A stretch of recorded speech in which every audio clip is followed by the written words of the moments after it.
Let's roll, rolling at let's dog. We here to bring the truth. Jar open this podcast. We breaking through the fake news. They try to silence us, but we will be subdued. We're bearded alpha males here to save the youth. Spitting fire on the mic with the bass Christian takes. Exposing the lies, keeping the demons at bay. We ain't afraid to speak up, we won't be swayed. Jar open this podcast where the truth is laid. Jar openers, cracking open the lies. We're rolling Atlas dub, we're here to rise. Bearded alpha males saving the youth from the godless demons, spreading the truth. We ain't playing games, we're on a mission to awaken the masses with our intuition. Pulling out the corruption with no inhibition. Jar open this podcast, sparking a revolution. We're not afraid to stand tall in a world full of deceit. We're the voice of reason, bringing light to the street. Keeping it real, never missing a beat. Jar open this podcast where the truth meets the heat. Jar openers, cracking open the lies. We're rolling Atlas dog, we're here to rise. Bearded alpha males saving the youth from the godless demons, spreading the truth. Jar open this podcast where the truth will never cease. Join us on the journey to bring back peace. We're rolling Atlas thugged, fearless in our release. Jar open this podcast where the lies will decrease. Hello, hello. Every time I forget to unmute. I thought Sasquatch said something. I'm like talking. Like, all right, man, you just gotta fix that. You gotta fix that and just be quiet whenever the intro song is playing. Yeah. Welcome in, everybody. See, we got some people filtering in already. I just finished eating dinner in a hurry, so you're fed and ready to rock. Dinner speed run. yeah, exactly. Exactly. Let's make sure we got everything rolling on all the platforms. You know, Rumble, X, YouTube. I got to get on Rumble here soon. Yeah, bro. Definitely need to. Definitely need to. Let's see. All right. So we got a nice show lined up for you guys this evening. More drone hysteria. Drones everywhere you go. It's almost to the point where like, what do I even believe now? What do we believe? Like, everybody's just trying to get in on this story, you know what I mean? And drones landing in people's backyards. They're not drones. They're actually just airplanes. There's an Iranian mothership. What do we believe? What do we believe, right? Yeah. So we're going to dig even further. What was that? Coming out of the sea? Yeah, exactly. The official UAP, right? And so yeah, we're gonna dig further into that topic and see what we can come up with. I got it's hot in the house, so still haven't got the AC dealt with, the heat, the AC thing. So I just gotta shut off the fuse box still. So the ceiling fan is running on high. So if you're picking up the fan on the mic, guys, let me know in the chat. I can't hear it myself. I'm not getting any feedback from it, but if you start hearing the wind or whatever, I'll crank it down. Sounds good to me so far. Okay, good. Abigail Shepard, I see the time travel was right. LOL 2025, we get introduced to aliens. Well, you know, if this stuff would have happened like a week earlier, that little prophecy that came out in like the 2000 teens or something like that. I can't remember when it was, but some dude used like an old PC and said that 90 days after Donald Trump did an interview with Joe Rogan, that was like the trigger or whatever. That was the thing that would trigger the event, that we would then see a UFO battle in the skies or something like that. And so now, if this would have happened just a little bit sooner, you know, people would be out there talking about that. Instead, nothing really happened. On December 3rd, I think, was the day that something was supposed to happen. So 11 days ago. But I mean, it's kind of close. It's kind of close. I think close enough. Yeah, right. Definitely. I see Brittany said it should be obvious to everyone that the brilliant scholars who attend Trump rallies are much smarter than all the people who went to college and have good jobs. They're not rubes and dunces. Yeah, definitely. Quasimodo predicted all this.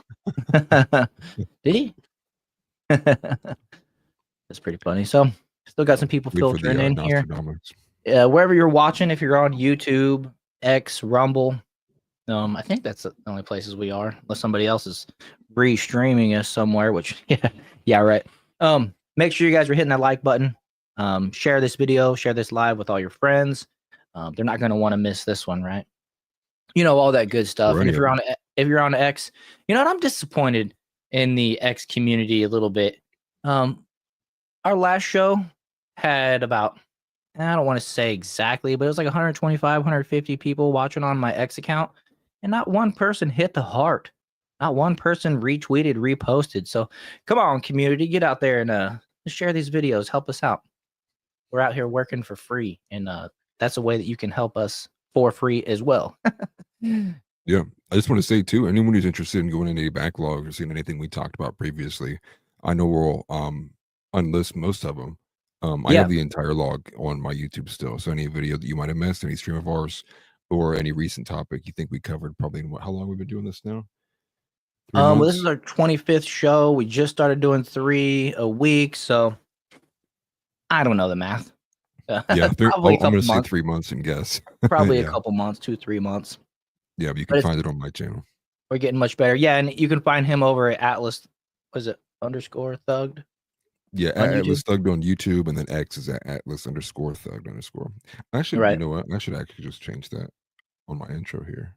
Yeah, and I have the link to his X account and my X account in the description. So if you go there, you can follow us on X. You can also find the links to our YouTube channels. I'm America First TV over on YouTube, but you know, so like he said, like Atlas said, I do unlist all the lives after we're done. I typically only leave them up for about a day, if that. And that's basically because I make the daily videos as well. I try to put out 2 videos a day. It's been kind of a struggle this last week, settling into the new groove since I parted ways with my production team. But I was gonna say, Snip, uh, snip. oh yeah, You doing your job. yeah, um, but yeah, basically, sorry, I forgot what I was saying. Basically, from what I understand about the YouTube analytics, it goes off of percentages of watch time. So if we do this stream for 2.5 hours, this is just full transparency. If we do the stream for 2 hours, 2.5 hours, folks come and watch for 2 minutes and click away. That's a very low percentage rate, and that helps. That actually apparently deranks my other videos, and so we get the most eyeballs during the actual stream, and then after that I noticed that my average view duration was just dropping. People were clicking on the thumbnail, clicking on the video, and then only watching for a minute or two. So in order to help my YouTube analytics, that's why I unlist these lives, and Atlas keeps them up. He doesn't do any of the daily videos like I am, so it works kind of healthily like that. Yeah, I'm like streamer only. Even on my Yeah, other content, mainly it's offensively accurate. That's long streams too. So yeah. just So keep it it on makes there. more sense for you to keep them up. Anything you can So find them on X too. They're a bit harder to find on X, but I think the lives like stay up. They provide a link that you can go to. yeah, it's But weird. obviously it's harder to like browse X to find catalog of stuff. It's weird because on the lives on my channel, when it comes to that, no thumbnail or anything is ever associated with it. It's just a line with like a link or whatever. It's kind of weird how it does You that. have to go back in through X producer and attach a thumbnail, or you can even like select a frame from the video itself to be the thumbnail. But afterwards you have to, because you know, or through StreamYard there's not an option to set a thumbnail. I think the only way you can do it is through X Premium, and then you have to go to the media producer is what it's called. Oh, okay. So it's a little technologically advanced for me. No, Trying all to still good. figure it all out. But Nice to yeah, see like I Tex said, Bomber and Donnie and TNT in here too. yeah, definitely House Leotardo, Brittany, Abigail Shepard. Brittany, I think she's been here before, but maybe I just recognize the name from the comments on some of my videos. But yeah, it's nice to see some of you guys back. Donnie, what are you doing late, man? It's 6:11. No, seriously, we started about a minute late ourselves, so no worries. Glad to see you, buddy. Glad to see you. And then what else we It gonna get tracks into? though. What's that? Said it tracks though. We're always late. We're just slightly late. I mean, that's my life. It's yeah, actually, it's a funny story. It became a thing where, like, if my mom wanted us to come over at 6:00, she would tell us to be there at 5:00, and then I'd be right on time for 6:00 usually. So it's not just story of my life, man. I feel it, brother. Maybe that's an Same here. ADD, ADHD type of thing. But we got some old news an old story. The Duke Lacrosse team, basically the Me Tooist, has come out and admitted that it was all a lie, that she made it all up. But we're gonna dig into that a little bit more. The Nancy Pelosi fell and apparently broke her hip overseas. I think it was in France, maybe somewhere in Europe. And that's one of my biggest nightmares about traveling abroad, is I don't ever want to end up in some foreign hospital or foreign dentist or something like that, chip a tooth, and I don't know. It's already bad enough here, and I just don't don't ever Most want to end up insurance in that companies won't cover it. scenario. if you're Oh, that's traveling true too. abroad. Yeah, that's true too. The OpenAI whistleblower apparently has been found dead, so that's a bit of news. And then we got some stuff coming up about the J6 inside job. Essentially, Thomas Massey's been redeemed. They've been calling him a conspiracy theorist every time he'd question Merrick Garland, the existing current AG, about how many FBI agents, what they knew, all that type of stuff, were involved with J6. And now some new news is broken about FBI agents basically being in the house, being in the Capitol building. Which Yeah, I Tick would say Palmer, most of dead us knew all whistleblower is a along. shocker. Yeah, exactly. Well, sorry, man. I keep talking over you. No, you're good. You're good. I was going to say most of us probably knew this all along, right? Roy Epps was kind of like the very big one, who it was very obvious following his story, being put on a watch list, being taken off of it. All of like the weird incidences with him being visibly on camera, saying all of the bad things that would get you arrested or anyone else literally arrested. And then he gets off completely fine. So then a few other kind of points we all knew, like even days after, like feds were definitely involved in this. But I think what we're going to get to is the degree of which of how many. And this is just the FBI too on this report. So that's only like one intel agency. Who's to say there wasn't the CIA was involved as well, or maybe even ATF, other different kind of federal agencies that were all involved on there too.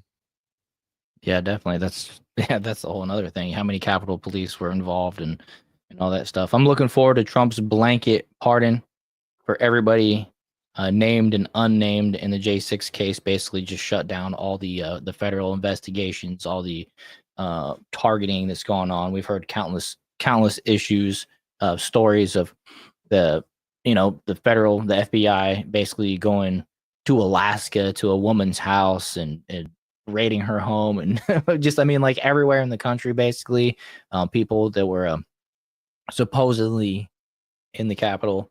So I'm looking forward to, at this point, with the way that Biden has been pardoning or considering giving blanket pardons to the people that he's been talking about. The drones are eating the dogs. That's a good one. They're eating all fish too. But yeah, it's basically giving Trump free reign to just go ahead and pass out pardons to all of his buddies, which is a self-fulfilling prophecy from the left. He's going to pardon everybody, all of his buddies. He's going to pardon J6. Well, it's like, look what Biden's doing, Meanwhile, the Democrats are screaming about one thing and cheering about the other, making excuses for Biden. It's a sad state of affairs, how polarized the reporting, the opinions have become. I mean, if you're familiar with the channel, I do the debates mostly, and so I hear these leftist perspectives and the things that they justify over and over and over and over again, and the excuses that they make versus the condemnation that they throw at Trump and J6ers and everything like that. It's just not consistent. And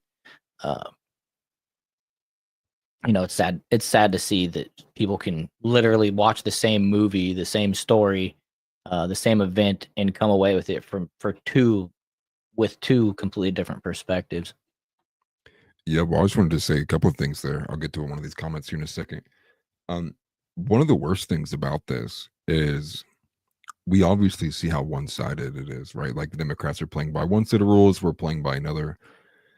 And I think it might have been Libby Evans who might have been going off this, and she's from the post-millennial. And I know she's not the only one that carries water for these ideas, but talking specifically just like, isn't this going to be like if we come in and we go after them and we investigate them, like, isn't that going to be just cause for them to come back 4 years later? And the argument there is just like, they obviously want to stop using government and government bloat and people's tax dollars to just continually spend millions of dollars for like investigations that end up resulting in nothing. But the reality is like there's an objective truth and there's an objective falsity, right? And the objective truth is that these people have committed crimes. They have used government fund and done investigations against Trump and everyone else that weren't necessary, weren't real, were charged up charges. And there's a real crime that we have to go after. Justice is blind. It's supposed to be blind. So a lot of these arguments kind of boil down to like, can't we all just get along? But if you don't uproot the rot that's in the system, I mean, they'll come back even harder the next time. Because it's obviously if like they get into power, say JD Vance is like unseated or whoever else, Republicans can't win. They try to like do some kind of cheating, who knows? Well, some form of election of fortifying. Yeah. They will go even harder next time because what they tried previously didn't work. So now they have to up the ante and get it and try even harder. So if we give them a chance to kind of breathe and don't actually go into them, because otherwise, if you don't give them any discipline or punishment or consequences for all of the wrongdoings they've done, there's no disincentive to continue to stop rather. And then the one thing I did want to point out too is Enrico Tarrio was an informant and they still threw him in jail. I believe he was with the Proud Boys.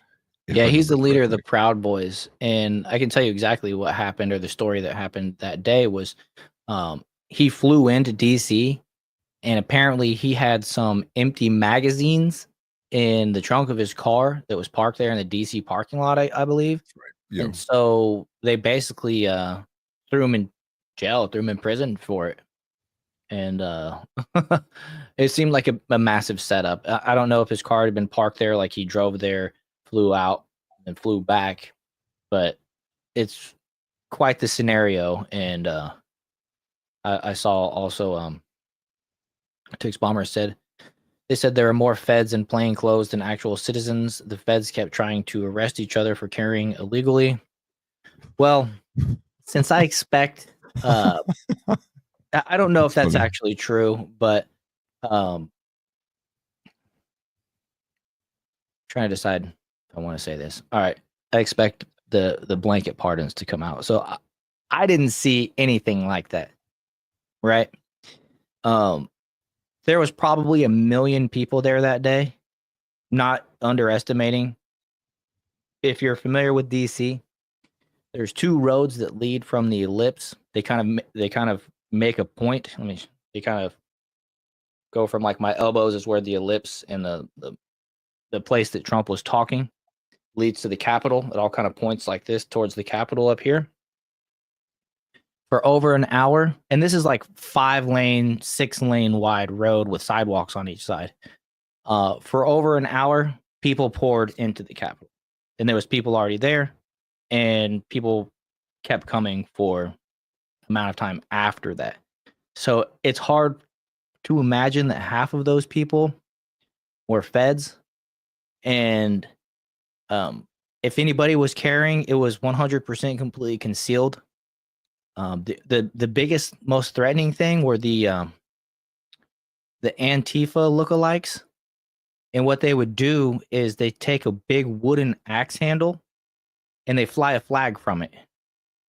And so it looks like they're flying their flag because that's what a lot of people are doing. They're flying flags. And some of them are on a little piece of PVC. Most of them are on a little piece of PVC pipe. But there's some of these dudes, and there was a couple of them, and they're pretty big dudes. They have them on top of an axe handle. And yeah, an axe handle that big is basically one step down from a baseball bat So that was the majority of it. Really is nothing like they predict or like they tell the story. Another thing to note is that as those people that were coming down those two roads approached the Capitol, all of the fighting with the police was on the other side of the building, and everything was fenced off. And so you couldn't just like walk up to the building and go around it. You had to like use the blocks, like where the sidewalks are at the street, to actually get around to that side of the building. So the fact that all that started happening while Donald Trump was talking, it's a half-hour walk from the Ellipse to the Capitol. It's the narrative from the mainstream media, from the left, doesn't align with the actual events. Well, I'd say more so than doesn't even just align. I think everybody kind of saw a lot of these videos with who you were talking about, right? The people who were in the Antifa getup, who were a lot of the people who were the first ones to bust in the windows. You can see even crowd members kind of pulling these people away from the area and being like, "What are you doing? Like, you're being ridiculous." But then how long did it take for us to get footage of the event, right? The 10,000 hours that they sat on for like a year, maybe longer than that. Could be. It's been a long while since then. Yeah, And then that's one of the tricks to it. Well, then they gave it to Tucker and I think Fox News, and then they sat on it back, even right? longer. Didn't they even take it back? And then the J6 committee ended up destroying all the evidence that they had, like, or lost it or whatever. Just like everything that they did when they took the trip to the moon. It just, I don't know, just accidentally hit delete, I guess. Yeah, I see Johnny Boy said hello from Dublin, Ireland. That's pretty cool, man. Glad to have you here.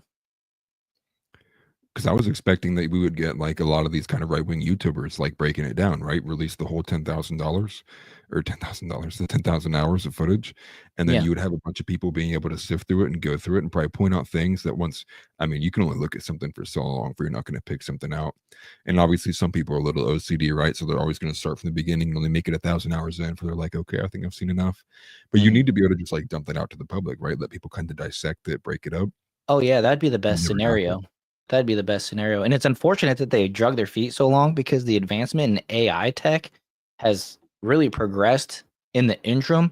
So now you'd have to take all of that footage with kind of a grain of salt, as if like maybe this isn't real. You know what I mean? Whereas if they would have just put it out when Tucker had it, we could have trusted it a little bit more.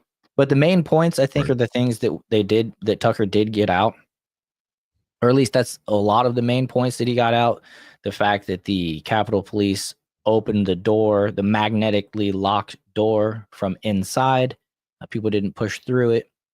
Not all the doors, but this one particular door. And then once it was opened, Capitol Police, they ushered the shaman dude around. They were right there with him. They could have stopped him at any point. Basically ushered him right into the main meeting room. I don't know what it is, where the lectern guy took the lectern from, and the infamous picture guy. That guy's hilarious on X. Anytime he sees one, he acts like he's got like an addiction to go pick it up and move it to steal it. It's really funny. I love that when people can joke about that, like self-deprecate or whatever. And then we saw that people were a lot more peaceful, people walking inside the velvet ropes. Outside, we didn't see any fires. There was none. It was just a big Trump rally, essentially, with some few bad actors that did their thing before the main crowd could get there and stop them. I mean, because I think a lot of the main crowd would have actually stopped these dudes that broke in to fall with police and stuff, because that's not the MO of a Trump supporter. Well, go ahead. Oh, go ahead. I was just going to read a couple comments, but you go ahead. Go ahead. I was just going to say, the full aftermath, right, is you have people like, what was it, like Stephen Baker, Owen Schroyer, other journalists, I believe, who were like arrested even after the fact, who had just been there. We still have people who were denied things like due process, right, who were like put in solitary confinement. So I think a lot of these things fall under like conspiracy against rights. Like that would be like the charges. Like if we were to push these things, it'd be like you guys conspired to violate these people's rights. Yeah, and you did it from like a governmental position too. Like, and you think about it too, because I think that there's still people who have not been like charged. Like to this day, there's like people who are like have been withheld for almost like 4 straight years now. Yeah, they've been detained. Yeah, and are just under detainment now. Who knows like how if they're getting like how being fed and whatnot, and how hard that may be wherever they're at. But it's still ridiculous, right? Being denied like your due process. So all of this goes Or against their ability to like just go home and right. come back for And your court date, any of that type of stuff. and it falls under things like the Patriot Act, right? Because as long as they have the materials to claim that these people are terrorists or they violated or did things under the principle of terrorism, well, then it falls under the Patriot Act, right? So the Patriot Act, it says you don't get human rights, right? Yeah. You're denied, like you broke your social contract by doing a terrorism, and so now here you are, completely all these things taken from you when everything was fabricated from the beginning, and so that's why it's like there's no let's all get along. It's like, if anything, Joe Biden's going to have presidential protections. But Joe Mhm. Biden's somebody who's like, you use as a fact witness now. Like, we can't go after you because it's like, because of the process and the way this country sits, it's be unprecedented. He's probably going to But we're pardon himself too. exactly. Well, and that's why I think a lot of what he did with Hunter Biden is pardoning himself for things that would kind of fall outside that realm in regards to like the corruption with Burisma and Mhm. his son. But that's why it's like everyone else is like whoever's involved there, dude, like all the people like Merrick Garland. You just go down the line of everybody who was in that administration who had a hand in this, as well as other things too. But I think you start with the most important, which would be January 6th. Because if you can get that narrative completely brought into the daylight in front of the average American and be like, this thing that you think was a thing wasn't really a thing, and just eviscerate it in front of the public, expose it for the shame that it is, and then we can Right. begin to start healing as this country and be like, see, we told you these people are despicable, like they're literally evil. That's why it's important for Trump to go after these people who say that Trump's going after he's gonna go after his enemies, right? But it's important that we do, because we need to just exactly to your point, we need to get to the bottom of this. We need to root out the corruption. We need to find the truth about all these stories. And I mean, even these people in the mainstream media that have just perpetually over and over acted like J6 was this insurrection and perpetuated the lie. They repeated the lie. We need to know who all these people are, so the people that have been the American people that have been listening to them can realize that they were being lied to, and know who they were being lied to by, and who it was that was putting them up to those lies, right?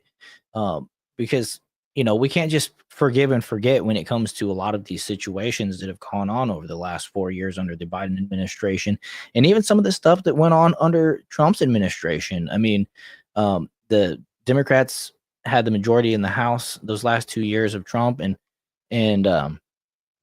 there was I kind of lost my train of thought, but it's basically dang, I totally lost my train of thought. I was just Okay. saying that You'll catch it. yeah, that we need to find out what's been going on. Like, they tried to they impeached Trump twice. One of them was for investigating Joe Biden, who said on camera.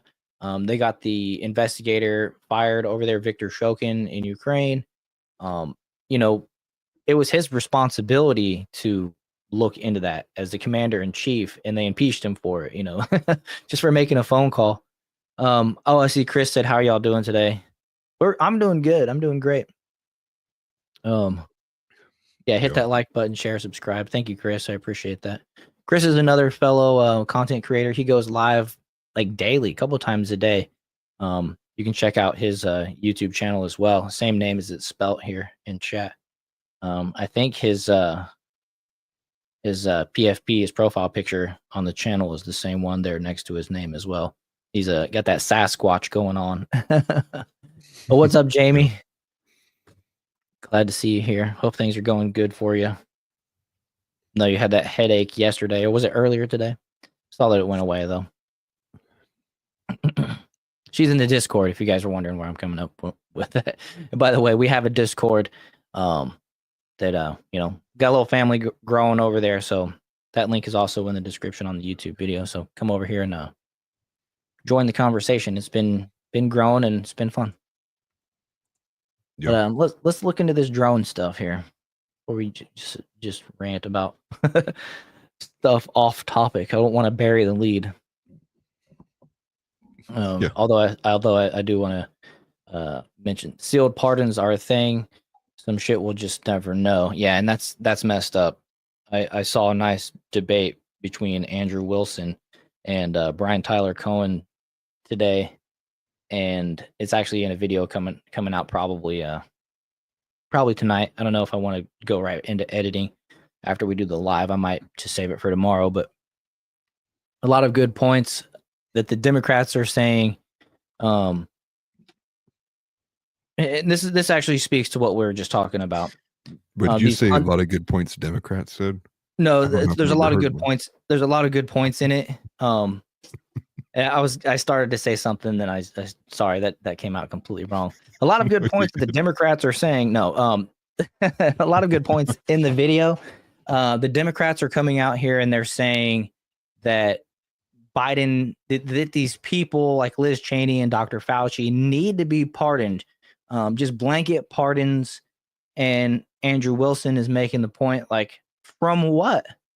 You're saying they didn't do any crime and it's going to be, Trump on the witch hunt. But if they didn't do anything, why do they need the pardon?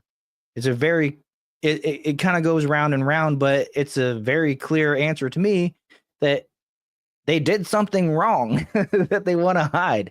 If they accept the pardon, if the pardons happen, they're hiding something. So the one thing that we've learned in the wake of the Hunter Biden investigation, or Hunter Biden pardon, that goes back 11 years, is that he's now lost his Fifth Amendment rights because he can't self-incriminate.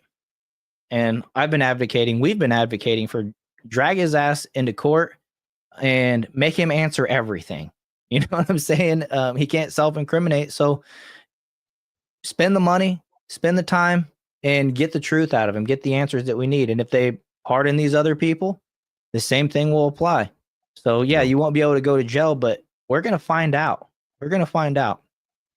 And I'm all for it. I don't care if some people think it's a waste of time. We need to forgive and forget and move on. No, I disagree. I think we need to get to the bottom of this. We need to root out these people. We need to find out what they did so we can fix it. Then we can start to heal. Otherwise, there's just never going to be enough trust. At least, one of the side points I wanted to say though too, Andrew Wilson is one of probably my favorite creators, if not my favorite creator right now. In terms of everything he does, obviously being like a duality, right? He does a lot of Orthodox Christian stuff as well as just debating women, and then now he's more recently been more involved in politics. Going on like Tim Pool's show and kind of doing a tour. I think he was on Piers Morgan not too long ago. Yeah, that's the video that he was on that I was just referring to, actually, where he was debating Brian Tyler Cohen. It was excellent. Word. No, he's phenomenal. He's one of the top debaters I've probably ever seen. I try to learn a lot from him as well. Basically, how to like structure and frame arguments too, and like kind of like how to think things through. Yeah, a lot of conservatives think he's a little too offensive for their taste. I just think he would be he's a normal conservative like 30 years ago. He's really good. He's phenomenal. And I did want to say too, a lot of my own like individual followers from Offensively Accurate when I first started, a lot of them were actually Orthodox Christians, and obviously me being born and raised Protestant, never really even thought about any other kind of sect. Looking at a lot of this kind of like how Protestants kind of treat like these porn star incidents. Yeah, right. I mixed the words. Kind of treating these porn star incidents that have happened from Nala to like now this new one with Lily Phillips, seeing a lot of conservatives come out and kind of like spin up sob stories for it as well. And just a lot more there too. There's so much to unpack. I don't want to derail the whole thing. I just wanted to give it a shout out to Andrew Wilson. He's also him and Jay Dyer as well. Been people who have kind of opened my eyes to orthodoxy. So I've kind of been, I've left Protestantism. I'm like, I'm not going to say non-denominational because I know what that kind of that means. But I've kind of been homeless, churchless and homeless when it comes to that. And so a lot of where I'm trying to get my inspiration, where I do get inspiration from, and where I do see a lot of truth comes from people like Andrew Wilson, Rachel Wilson, Jay Dyer. Shams Shamood is another good one too. But I just want to give them a shout out too, because they've kind of strengthened my journey back into Christianity. Yeah, that's awesome. I've never heard of that last person. I'm gonna have to look them up. TNT Cycle said he can go to jail for perjury for lying about crimes he committed and was pardoned for if he wants to try and protect people. And that's the reason. That's another reason why I say they should have him in there, because it basically at that point he's choosing between perjuring himself and going to jail still, because it'll be a new crime post the pardon date, right? So he could then therefore still go to jail over that, which that I think would still be justice served. And then he Well, followed that's part that of up the by incentive right there. Is if he's pardoned and he knows, like, as long as he's honest, he can say whatever he did during those crimes because he's pardoned. right. Then, like, he's gonna have protections. They won't do anything to him. It'll just be everyone else involved. So you can kind of Right. like be a snitch and work on him. And if he protects himself, then he'll just go to jail for it. So, and we've seen what happens to those type of folks in those scenarios. What happens to look at Epstein and things like that. But they don't tend to make it that long once they end up in the jail. They go to that one where the camera just so conveniently turns off at the right time.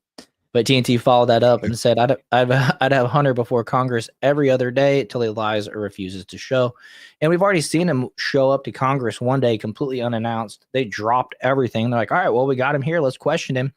As soon as it got hot, which he had to know it was coming, he got up and walked his ass out. And it's like, this dude just thinks our American justice system, Congress, is a little playground. Like, what a pompous ass. Like, seriously.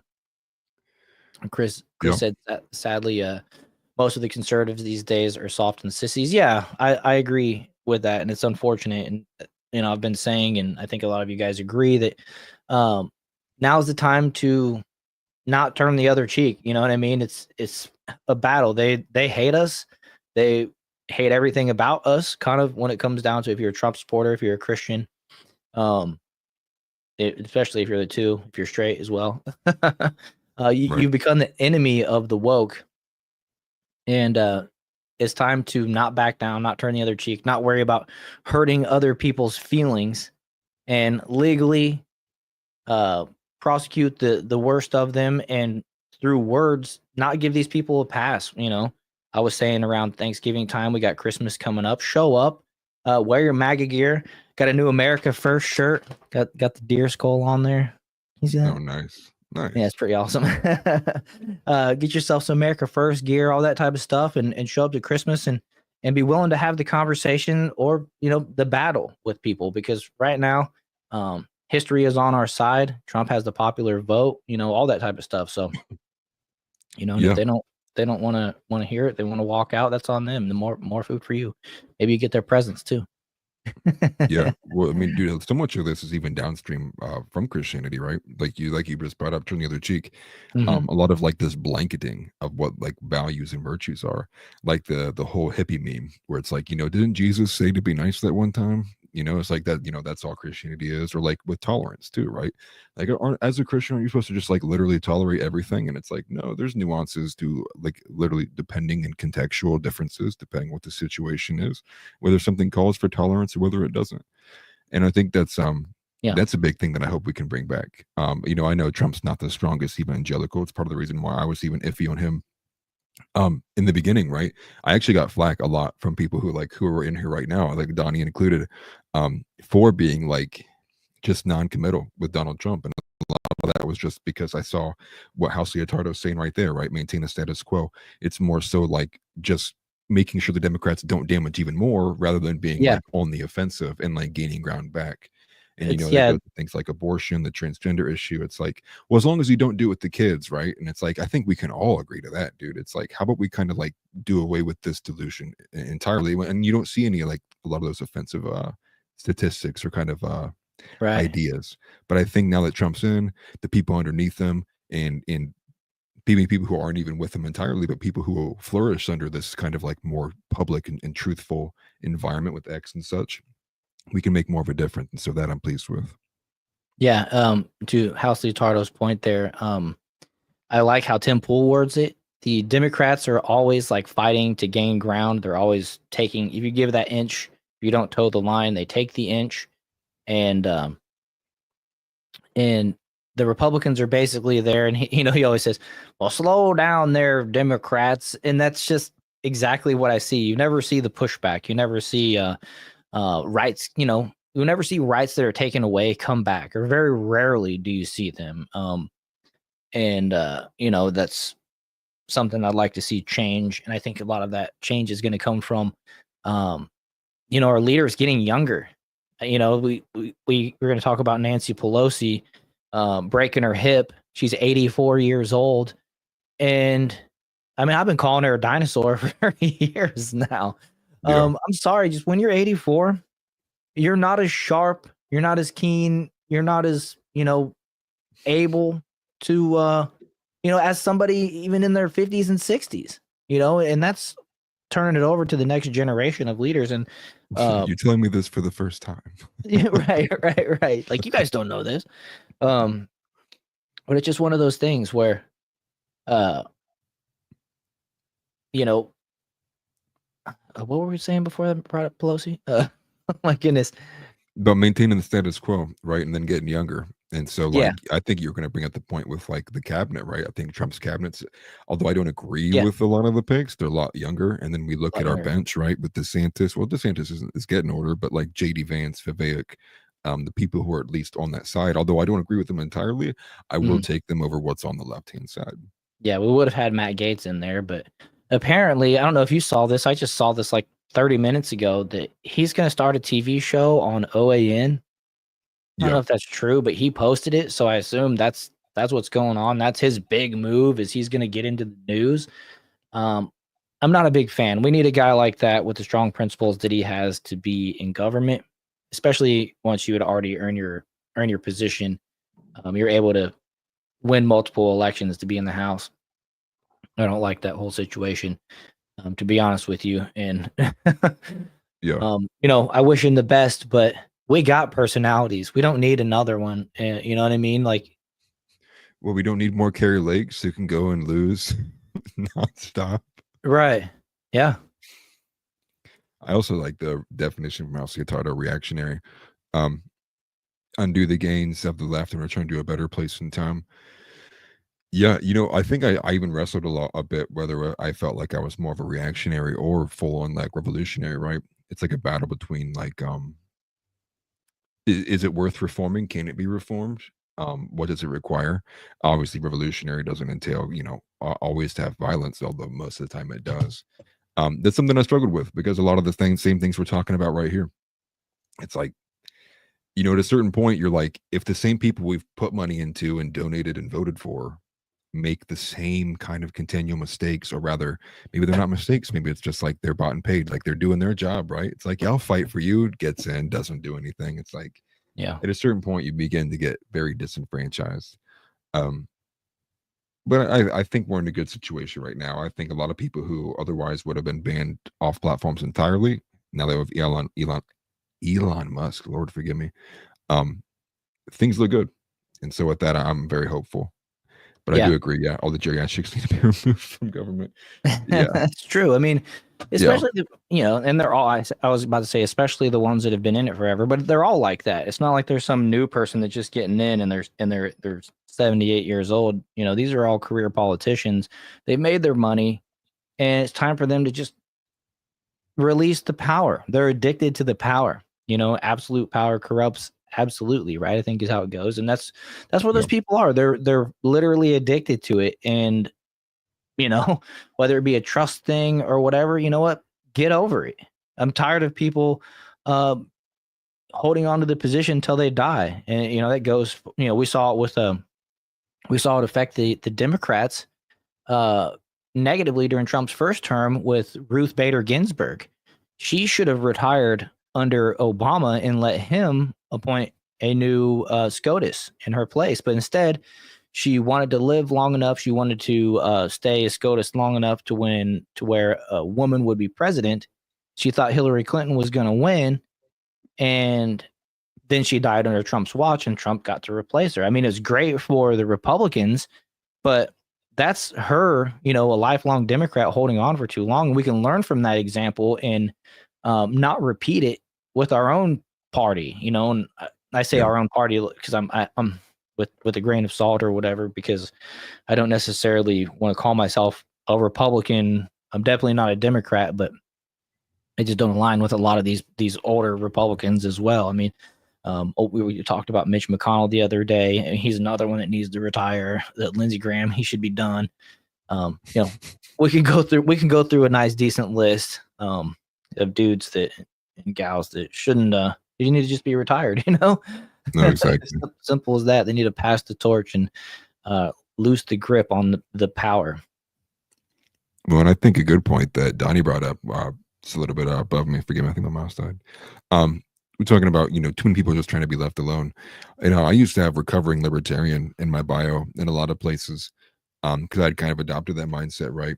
Of like, because I obviously wasn't like very in tune with Christianity, so I'm definitely way less fascistic than I come off now.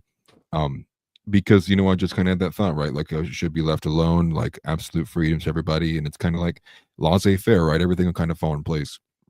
And Right. literally, that is not how it works. It is such a lie.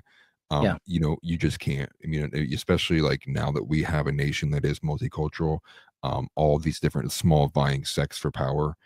Everything wants to maintain some form of control, whether it's coming from the left or all these other sources. Like, and so when they don't have the actual kind of Christian backing and principles of things, like it's just not going to work. Not in the way that our entire system was designed to be upheld, right? You know, for holy and religious people. So like it's literally meaningless to any other group of people. And so once you kind of realize that too, with the fact that, you know, you can not care about politics as much as you don't want to, but politics cares about you. People try to game the system, take advantage of you. And so if you can go out in your front yard, you abdicate the responsibilities of your community, right? And I think a lot of those people who fly those flags are people I don't end up, you know, seeing involved in their church or in their communities, who are kind of just like being left alone. And not to say that's entirely bad, but at a certain point, when, you know, pre-1900, every other man that came before you had a deep-rooted kind of, you know, role in his community, right? He was like the blacksmith, or he was like, Understanding. he was the farmer, the carpenter. He had like, he spoke to the people around him like he was involved. He had some responsibility there. Yeah. This escapism that exists in this century now, where people can kind of just like go off and be isolated and left alone, has kind of built this illusion to people that things are just going to be okay no matter what. It's just not how it works. Yeah. And to your point, that the men that went before us, I think they had a better understanding of what real tyranny looks like and how fragile and frail our, you know, American republic democracy. It's not really democracy. I know it's a republic. How frail it is. You know, how communism is a constant threat, how you go back further and it's just, you know, how other people will enforce their will, though. You know, we see it in the movies. You can, it goes back, you know, as far as men have been, but they'll come in, they'll conquer your village and, you know, or whatever. And so it's less inherent nowadays that now that people feel so secure in their ways. I'll change the camera, but you see I have the "Don't Tread on Me" flag right here, and I actually put that up to pay homage to that kid that was wearing the shirt, or I can't remember if he had it on his backpack or whatever it was, and they tried to kick him out of school. It's like, yeah, I'm gonna get me one of those and put it on the wall. But you know, it's one thing to sit there and wave your flag, to fly your flag, but that doesn't mean people aren't going to take the inch. You know, you got to toe the line. You got to make sure that you protect what's yours. And people nowadays, they just think that it's all automatic. Everything comes easy, and that's that you know, weak men make hard times scenarios what we're really flirting with right now. Yeah, you get people who can just go to the grocery store. Everything's kind of detached from itself. You know, not to keep derailing from what we want to get into here, but You're good. you know, I think it brings up a good point, talking specifically like one of the things that I kind of poke ideas at on my show Offensively Accurate early on was how most men are even detached from masculinity, right? They outsource the kind of disciplining of the community to police force. So it's very rare, unless your literal life is being threatened, that men actually enforce in any degree. So it's kind of led for this to be like, you know, military men, policemen, trying to think of some other avenues, right? It's obviously athletics, so that's different. All kind of maintain the very kind of traditional stereotypical build of men, right? Like they're in shape, they have muscle percentages are high, fat percentages are low. And then you look at like accountants, or like generally a lot of people who are in business who work office jobs, generally like very weak. They might not be fat, but they could be skinny fat. So there's all these things that kind of like atomized everything, and it's broken people up. So everyone's like, in a way, in progressivism, that's good, right? Because it kind of builds towards the specialization. People can kind of be like very fit in with niches. Mhm. But what it's also done is it's kind of removed and dehumanized people to just being a very sliver piece of what they could have been. And you know that famous quote, right? I think it's Aristotle, or it could be Socrates. Forgive me because I'm wrong. So If I'm great. wrong, yeah, Socrates. It's you know, it's a shame for a man to grow old, you know, and not see what he could have been had he actually like worked on his body, or had health in his body. And Yeah. it's more so kind of like a decrying of people who are bums who bake on the street, who are like, or misshapely, who didn't even try. So there's just a lot there. I think that like our society, in this kind of goal to build to a greater thing, has had so many detrimental consequences that we've kind of like tried to put a band-aid over. We're at the point now where just like that doesn't work anymore. Like it's like it's infected to the core, and like no more band-aids are gonna like help anything. Right. I see TNT or Johnny Boy said they ravaged the church and the family unit. Yeah, they did. They definitely did. It's funny watching Jesse Lee Peterson talk about the family unit within the Black community. Um, he's a dude. I don't know if you guys are familiar with Jesse Lee Peterson. He's Beta. unique. Yeah, he's unique and he's entertaining. And he kind of tells it how it is. And he's a dude he's a Black dude, and he grew up on a plantation. And he talks about living on the plantation, and everybody had their role. Everybody knew their role. Fathers were in the homes. Church was important. And then he talks about how the Democrat-led society, whatever, push men from homes and destroyed the Black community. And, it's exactly to Johnny Boy's point there that, they've destroyed the church, they ravaged the church and the family unit. And, it goes even deeper when you look into what it was Margaret Sanger that put all the Planned Parenthoods in the lower class neighborhoods. And, it's an attack on the family unit, essentially. Let's see here. Yeah, I think we got a disagreement over boomers and the younger generation. I'm actually I'm gonna make a poll. I have an Yeah. idea. Okay. Let me get Yeah, I this noticed pulled up. most chats coming from your side today. I'm glad to see TNT jumped over there, so now he can see what everybody's saying without me having to put it on the screen every time. He was just commenting basically to himself, him and Chris back and forth on my That's chat. funny. I kind of like a nuanced take to see what the disagreement is here. Essentially, like what's the worst generation? Let Well, me get this one up here. yeah, I will say I feel like the boomers really did like pull the ladder up behind them. They want to they got rich in a time where property was a lot cheaper and everything like that. So then their investments, 100x'd, essentially. Excuse me. And now they're kind of pulling up the ladder behind them. I see a lot of these folks wanting to spend all their money before they die rather than leave anything for their families. I don't know. It's just weird. Like, with technology advancing and stuff, it created new avenues for the younger generations. But I do see how that perspective, how that can be a perspective where the boomers were greedy and grew up post World War II and never really, I think they were actually the ones. I'm trying to think. I feel like there's a cycle, and this is just my theory. I feel like there's a cycle of parenting, right? There's like the kids that got their ass beat by their parents. And then those kids grow up and they say, I'm not going to beat my kids. And then their kids do the same thing kind of, but then that next generation gets to the point where they're so self-centered that when they have kids, the kids take away from them. So then they start beating their kids' ass again. And then you get like the same cycle. I don't know if that makes sense or not, but Yeah. I feel like that's kind of what we've witnessed over the past few generations. I feel like my grandparents, were the tough age, and then my parents took it easy on me. I took it easy on my kid, but I can very well see people in my child's generation, not necessarily my kid, but being back to the spanking ways. Yeah, well, it's nuanced, right? So if I I put a poll in saying like worst generation, I'll let it fill out a little bit more. I do agree. I think oh, she said to think we're voting on most selfish generation. I just wanted to make it a bit more broad.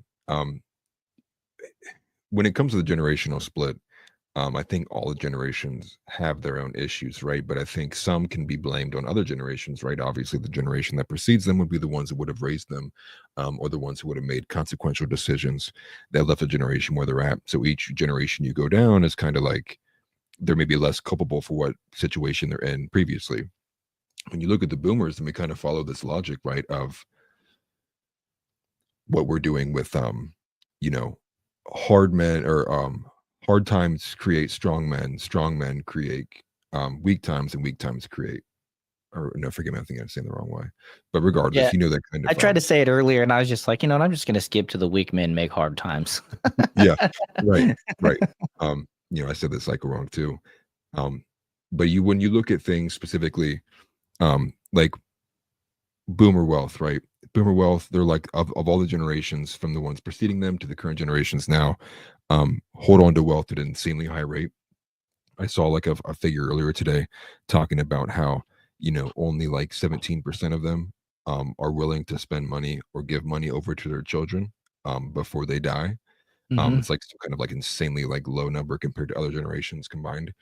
Um, Boomer generation is also the one that's extremely kind of been the pro war. They were all the ones who were kind of like led into the endless war kind of situation, would have been like all, meaningful adults with a life experience who voted for a lot of that stuff too. Um, and obviously you can look at millennials, right? Millennials are the generation of vulgar culture. They're the ones who are like make everything about like sex. They have sexual like innuendos everywhere. Very, very like unwilling to engage in politics. They were kind of like the least affected by, what would you say? Maybe like real world effects. They probably lived during like the golden era of like classical liberalism in the United States, at least growing up in the period of. And then I do agree with somebody said it earlier. Gen Z never stood a chance. I do agree with that. Mhm. You have all these kind of problems culminating with not many getting solved.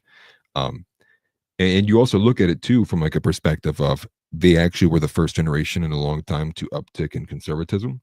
And I think a lot of that has to do with the fact that they're becoming more aware. They have more realization, self-realization of the situation they're in. They're the ones that are like, they had TikTok, they see all these kind of conspiracy theories, right? Their eyes are open to a lot of that stuff. Now, don't get me wrong, there's brain rot everywhere too. They're also kind of like in a bad spot to be exposed to things and go down really bad paths. But overall, I think boomers have a lot of culpability. They were given a lot of great things by the silent generation, the generation that came before them, the people who fought in war. Yeah. And not to say like all of them are bad, and but a lot of this has been a downstream effect. I hate having to say that all the time, but I think a lot of this stuff, is connected to each other, to the fact of not kind of really caring, kind of like just like expecting things to stay as is, right? They were kind of maybe like the first generation because they were disconnected from how bad war was. Not to say they all had their parents and their parents weren't affected by it, but they physically didn't go through it. But knowing their parents did and seeing what came of it, were more likely to be the ones as the next generations came to be like, oh yeah, let's go to war again. And so kind of like being enshrouded in this America greatness kind of illusion where we'll never lose a war, right? I think there's a lot of downstream effects. I think all generations have their problems though. I think millennials are really bad too. I think Gen Z, I would say it's probably like close between millennials and boomers. And then Mhm. Gen Z is kind of like, I really can't blame them. I have a hard time blaming them for like being so depressed. You look at the male suicide rate. That's the second leading cause of death between ages 25 and 34. And I think that number extends even lower than that too. It's like the third leading cause of like ages 18 to 25. Um, there's a lot of men who are born into a society that hates them, wants nothing to do with them. And it's a very, female ridden society. And so there's a lot of things that they have not going for them. But I thought it was pretty cool because I see that there's disagreement on this, right? And I think everybody has their own personal antidote evidence, depending on who their parents are, how old they are themselves. Mhm. I think it's a good conversation. Yeah, definitely. Just reading through here. Sorry, guys. Takes a moment. They're starting to actually see reality. Yeah. So, um, I don't know. It's one of those things where we might just be multiple generations in a row there where weak men make hard times. Might break the cycle and go instead of 20 years. It's like every 20 years it's supposed to slide, and we might go 40 years, making it worse. I don't know. We'll see as the slippery slope leads society into more depravity. At some point, some generation's gonna have to cut it off. Like, oh, whoa, just like Yeah. say for example, what is it? I can't remember what it's called, but it's like to replacement or whatever. Elon Musk talks about it, and he says that we need to have more babies, not less. And I think the United States has fallen behind replacement, and at some point, Oh yeah, you know, replacement rate. yeah, the replacement rate. I think at some point there's a generation that's going to end up with families with 6 kids again. Potentially, Yeah. I don't know. We'll see. We'll see. I guess that's a money thing. Yeah. Well, a lot of people are pointing out thing we're Gen Z, right? I don't think there's a vote for Gen X right now. If I look at it here. Yeah, and I think a lot of that stems from the fact that if you look at the numbers and you take them to be true for argument's sake, that boomers didn't give much wealth to their children, and their children would have fallen to Gen X. Some of them would, depending on how the range of the boomers and how old they had children. I think that speaks to it, right? That means the Gen X had to make themselves or do a lot more to make themselves up, bring themselves up. Yeah. And then if you hand down money, uh, people don't realize how hard it is to like work full time hours and actually like exist in a society without having to struggle all the time. And so I think that's why a lot of people, and I know a lot of Gen Xers will even kind of claim it too. They're like, we're the best generation. I know a few of them. My father is Gen X as well. Yeah. And I know a few people who are in Gen X, and I would agree. I think a lot of Gen X did a lot of things right. But I think they were also the generation that kind of bit into libertarianism the hardest. And I think a lot more Gen X would have actually taken a harder grasp on politics and society as a whole. We might be in a slightly different course. Yeah, they just didn't have the leadership. I agree with that. I think Gen X still has a lot of potential though. And I'm actually named Gen X as like who I'd like to see the next wave kind of come in through the government and stuff like that.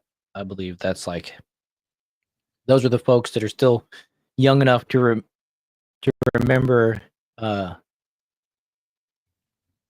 before cell phones and like I always thought I was Gen X, but apparently it's like a couple years after my birthday, or before my birthday. I'm technically a millennial. I just realized that like this year or whatever, but I thought I was Gen X. I think it's like 1983 is the cutoff for Gen X. Yeah, I Or believe I'm also the very end of millennial. maybe I'm saying that wrong. I think it's actually 79. I can't remember now. 79 and then millennials start. Yeah. So I'm like half. I'm like hybrid. It actually ends in 1995 is what this says. It says what? So there's different age ranges too. So you'll get 95. This one even goes all the way to 1999. So somewhere between Gen Z and millennial. Oh, Gen Z and millennial. I was talking about Gen X. When is Gen X cut off? That would be most of them say 1981 or 1983. Okay. So anybody born previously to 81 or 83 would be Gen X. Okay, so maybe I am Gen X. I don't know. I thought I was looking at it earlier this year, and I was like, "Whoa, holy crap! I'm a millennial. That doesn't even make any sense." I remember Gen X like growing up, like I was a kid, and it's 80, 81. Jamie said, "Okay." So, anyways, I don't know. I feel like Gen X is basically overlooked, but that might be partially due to where like everybody we just kind of went libertarian, and that's kind of that live and let live, like the hardest, you know what I mean? And Yeah. the generation that was formed didn't take them as serious, and so then That's why you see like the dinosaurs just holding on to power for so long. They're just like, I can't give it over. What's hilarious is Angry Eddie said, "What a great picture to walk in on." I actually was thinking that like 2 minutes ago. We're like having like a deep conversation. And just Chris Christie's just stuffing his face at McDonald's, Having drones like on deliver the his screen. McDonald's. Well, we're gonna get into the drones at some point. We probably should start. But this was a post from Donald Trump himself trolling Chris Christie. I don't know if he invented this or not, but had the AI make it. But he posted it. It has 33 million impressions, 343,000 likes. I love it. I don't know. You can call it a mean tweet. I call it having fun, and he's definitely Chris Christie's done worse things towards Trump than Trump posting this of him. So good for them. And then actually somebody took it a step further. Let me see. It might not be in this one. I think it's on the other one. Yeah, let me pull up Nick Sorter's tweet. He retweeted it, and then somebody animated it. Look at this.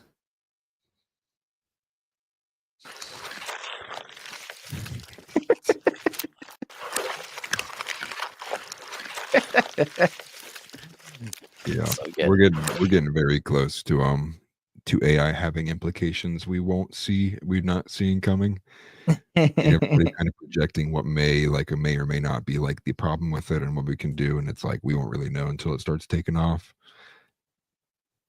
Yeah. So to wrap up that last conversation, before we move on, I'll just read this by House Leotardo. Instead of mass importing the third world, Japan takes their population crisis head on by cutting the work week and encouraging women to have more children. This is how it's done. 100%. 100%. So hopefully as Donald Trump delivers on his promise to deport the illegal criminals that have come to our country, that will encourage families, that'll free up money opportunities for people to feel more comfortable to have those families. Kind of goes hand in hand, unfortunately. Yep. They make birth control so easy to access and abortion so easy to access that it's you gotta, it's almost seems like it's hard to have a baby now. So your TNT, you got the drones in Oregon too.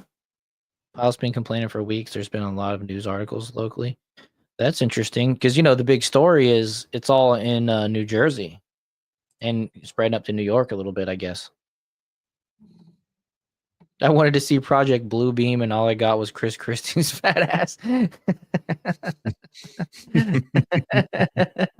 That's our bad.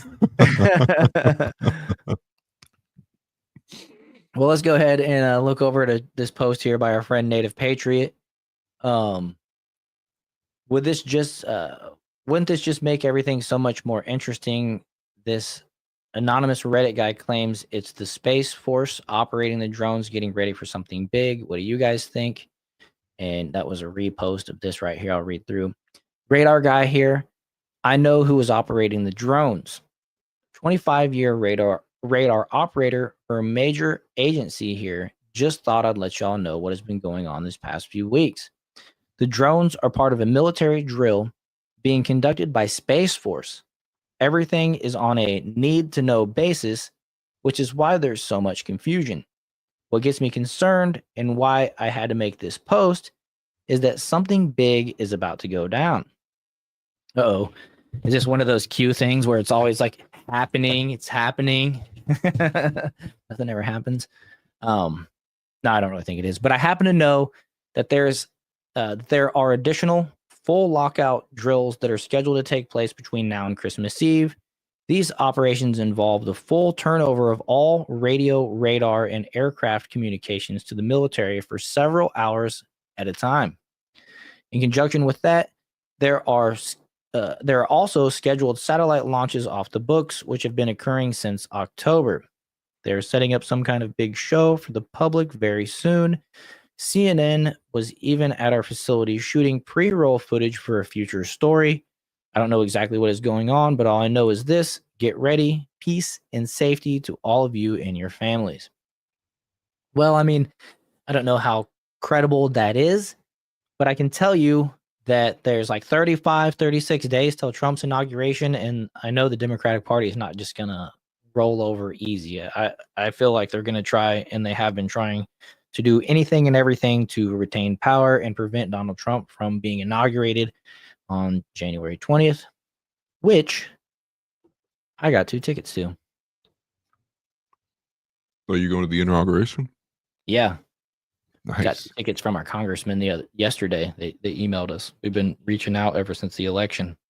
If We you got the see a riot, confirmation just leave. yesterday. Yeah, got the confirmation yesterday. They're saying that security is going to be so thick that we have to be there at 3 in the morning, and it's going to take multiple hours to get through security. But that's going to be pretty cool. This right here is the same post. Pablo Reddit R-tard here. Actually, yeah. Actually, yeah. Anything from Reddit, right? No, and I agree. Yeah, on Reddit conspiracy. I didn't even notice that was a Reddit post. I'm glad you pointed that out there, Pablo. Mm. Yeah, it's been getting. Welcome to the floated out by a live lot of show, people. man. I've seen you comment on some of the videos. It's cool seeing you here live. Let's see here. You should show the text I posted in the Discord. Oh, what did you post in the Discord? Let's see. Oh, I don't see it. Maybe I looked for it earlier actually when I saw his message. I didn't see it either. Maybe he messaged you, or maybe like. Oh, what's up, Dan? Dan McKnight in the house. What's up, buddy? How'd that trip go? I'm curious. You don't got to say it in chat. You're gonna. Oh, I missed that. Got to reach out to me whenever you got an opportunity, man. Cool to see you here. Dan's doing some big things for our military. Our why can't I think of the word? Our National Guard. Yes. Okay, I'm like, why am I drawing Yeah. a blank on that? Yeah, he's doing awesome. No, and I wanted to say too, congrats on the trip out to Mar-a-Lago and being reached bro. out to, man. I hope it goes well for you. Yeah, I think it happened already. So I'm curious to find out how it all went. But he's gonna come on the show hopefully again one of these days soon. We're gonna get into this whole Syria thing. I'm putting you on blast there, Dan. You got to do it now that I said it.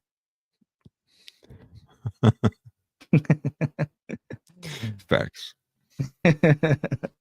We'll be ready. He knows I'm just jacking around. He's a busy guy. He's a busy guy. He's doing more important things than a little podcast.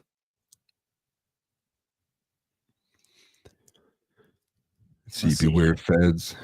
Yes, always great advice from Downey. Yeah, there's no reason in the country to do overpopulated areas. Sorry, chat's going a little fast. From Encore about the drones. All right, sorry, Yeti. Let me see if I can find that. I forgot what I was doing. I saw Dan's comment there and got excited. I like Dan. I think he's cool. Yeah, I can't believe we missed that, to be honest. Yeah. The chat was moving a little fast, like you said. Over the next month. Let's see. How can I share this? Let's see. Oh, the Discord. You can probably select it as the application, right? Yeah. Or just share your whole display. I'm wondering if I can drag it over. Oh, No, yeah, that's that not. works. Is that? Can you see that? Yeah. Okay. See, look at this boomer. Well, I wasn't sure if it because I'm sharing in my Brave browser, I believe. So I wasn't sure if it's the actual screen or if it's or what. That's a first for me. But yeah, this is from our Discord. Encore, over the next month, Encore and our contractor teams will use drones to inspect power lines and electric equipment in your area. The inspection is part of our ongoing focus to delivering safe, reliable power. We appreciate your patience as we work to complete this. That was posted in our Discord by Angry Yeti. And that goes kind of along with what this dude's saying here a little bit. I don't know, just drone technology, it's improving, and we should expect to see them more and more. They just talk about, simply they talk about starting to deliver packages from Amazon and all this type of stuff. And I don't live in like a big city, but I've seen videos of like little drones walking the sidewalks, like delivering packages as well. So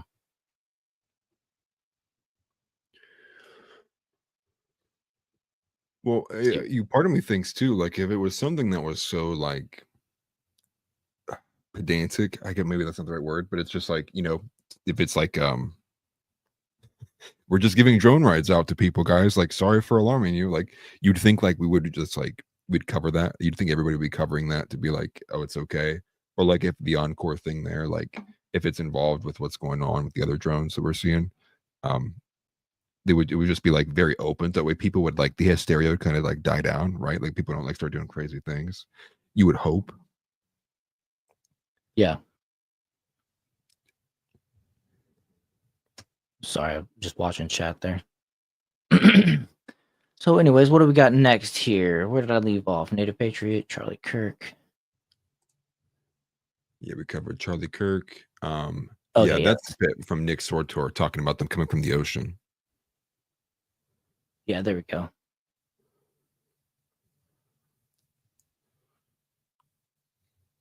Let's see here. I see TNT replied to Dan McKnight and said, but 3 following generations of voters didn't veto their vote. I agree they elected bad people, but we keep them. We kept them. And then Dan responded and said, TNT Cycles, I don't disagree. Boomers refuse to talk politics and religion in polite circles. That's a generation that doesn't know how to engage in civics. And that's true. They keep everything so close to the vest, like trying to talk money with them even and stuff like that. I know, like from my experience, it's like off you're completely off base if you try to talk about inheritance or just anything. Like Yeah. it's weird. Whereas for me, I'll tell you what I make. I don't care. It's not like it's a competition or it's something that I gotta protect or whatever. But TNT responded and said, Dan, I never considered that. It's interesting. Yeah. Yeah. Well, yeah, but I mean, that's part of what's caused, I think, a lot of what we see that's like radicalization, not in its like purest form, but what I think's been a thing that's allowed it, right, is kind of like that lack of conversation, making it taboo to talk politics at the dinner table. Hmm. Well, we don't do that here kind of idea. But Hmm. then kids are left to their own devices, teenagers, people who are in the house who are like, okay, well, if we're not going to talk politics at home and you're not going to give me a solid direction on where we should go, and this is even explicitly more overstated in homes that like aren't Christian or don't have any really kind of backing, you kind of draw your principles from whoever you kind of like. And that tends to not generally be like the best role model a lot of times. The And so gangster then people, rappers out there. right, exactly. And then so people kind of just like Sit there and follow listen to their headphones at the table instead of engaging in a meaningful conversation. Yeah, and then you become molded by what you consume the most. Yeah, well, exactly. I said that out loud, and it's like, no, they started eating dinner in their rooms. They don't even eat dinner at the dinner table anymore. Everybody's separate. Well, we got Yeah. this post here from Nick Sortor. The sheriff of Ocean County, New Jersey, tells News Nation one of his officers saw 50 drones coming in from the ocean. The Coast Guard was then called, and they spotted 13 drones off the coast from their boat, estimating wingspan of 8 feet. The sheriff deployed the department's industrial-grade drone, but it was easily outrun by the other drones, which he says disappeared into thin air. News Nation reports. Either give us answers or shoot them down. And not that I approve of this, and I'm not going to show it, but I did see a video yesterday of a dude. You guys probably seen it. It was on X. He sent probably 3 magazines worth of tracer rounds up at one of these drones. One of them looked like it got pretty close, but he didn't look like he was a very good shot either. So, Well, I do want to say, this should be a prelude to all this, though. Yeah. As far as I understand it, I saw something about this earlier, so it could be wrong. Take it with a grain of salt.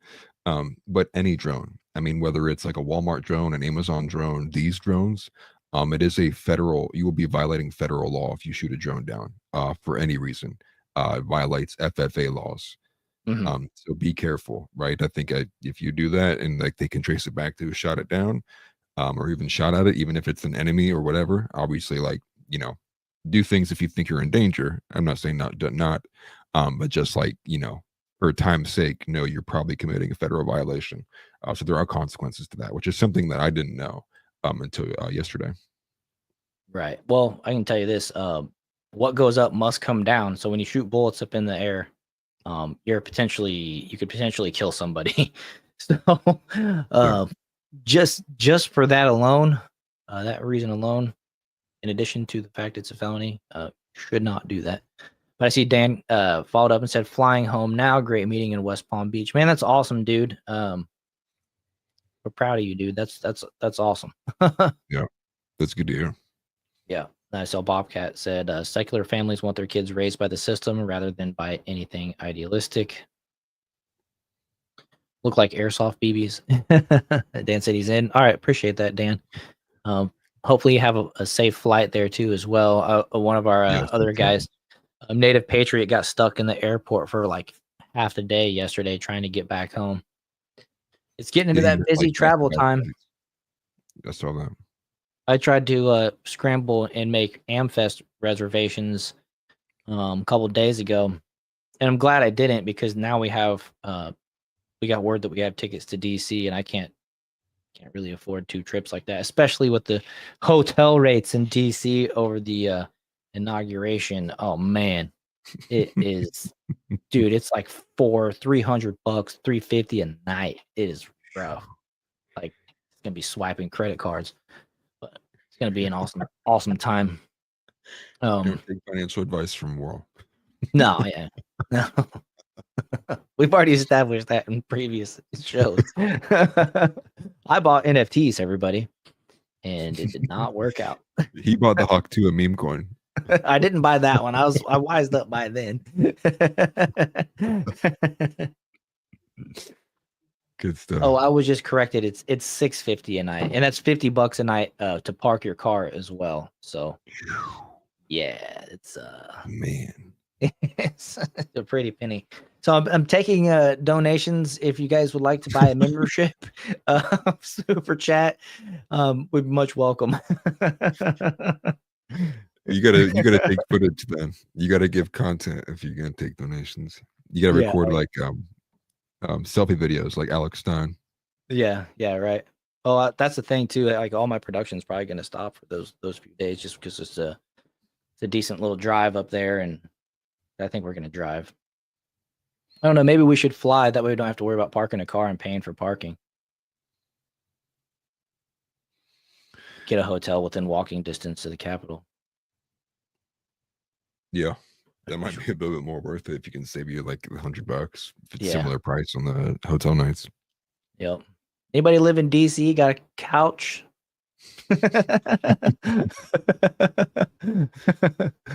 Get a VIP experience with World. Yeah, right. I'm just teasing. Dan says Mayorkas says nothing to see here regarding the drones, but he went to Congress over a dozen times asking for additional funding and new federal authority to deal with the drone crisis. Which one is it? Yeah. I mean, we're getting 2 different stories. Was it the mayor of Jersey or the governor was basically confirming that they don't know I don't even know if it was the mayor. It might have been their congressman. Was saying, "Hi, Dorcas."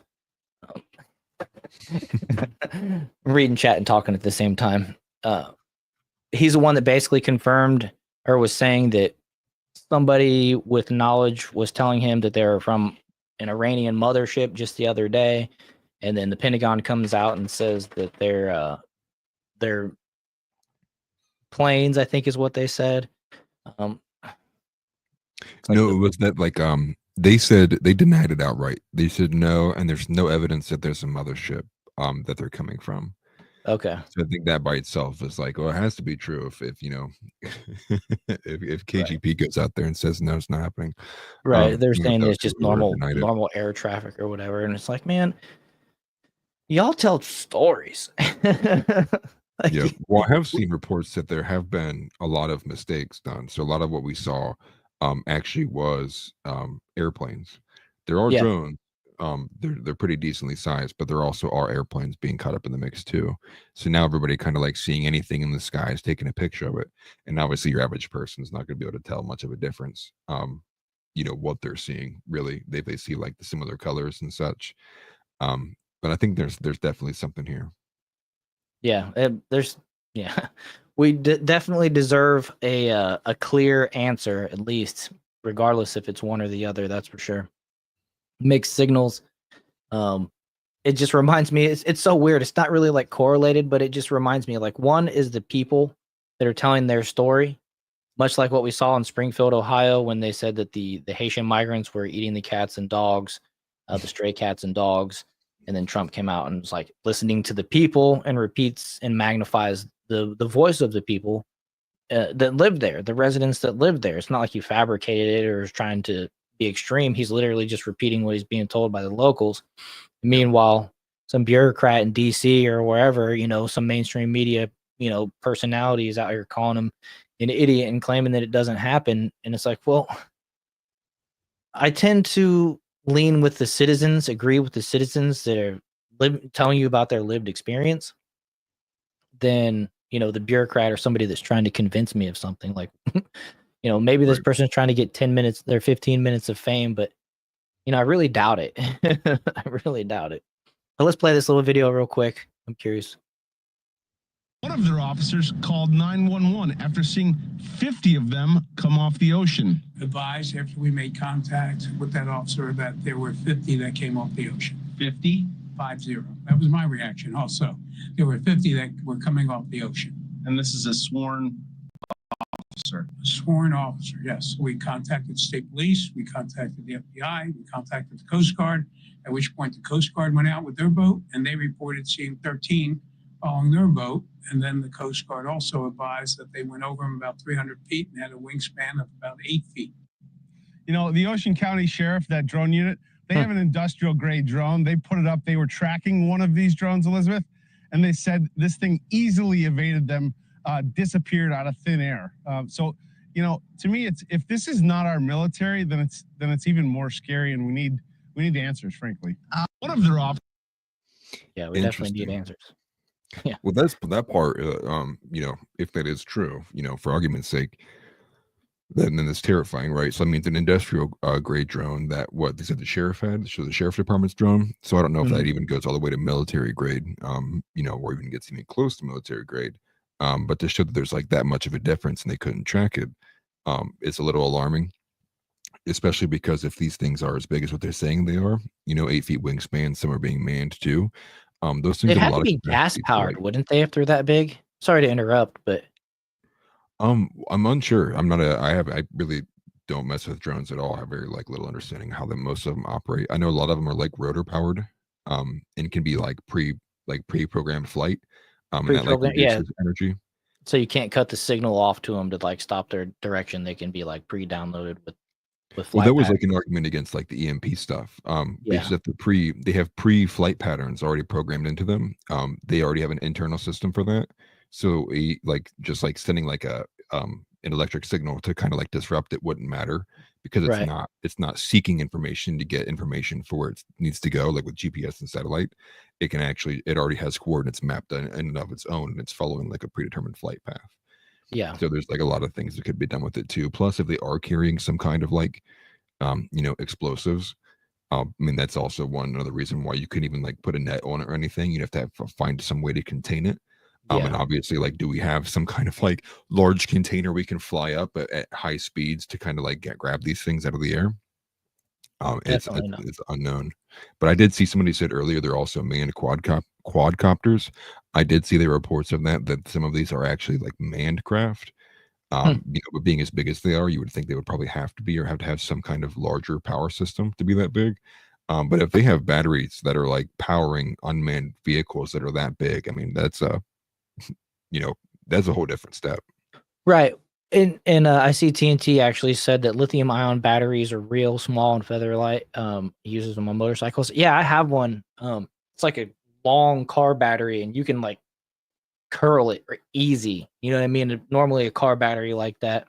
The only batteries I've seen that are comparable in size would be ones that go in like a big piece of heavy machinery, like a a Caterpillar or something like that.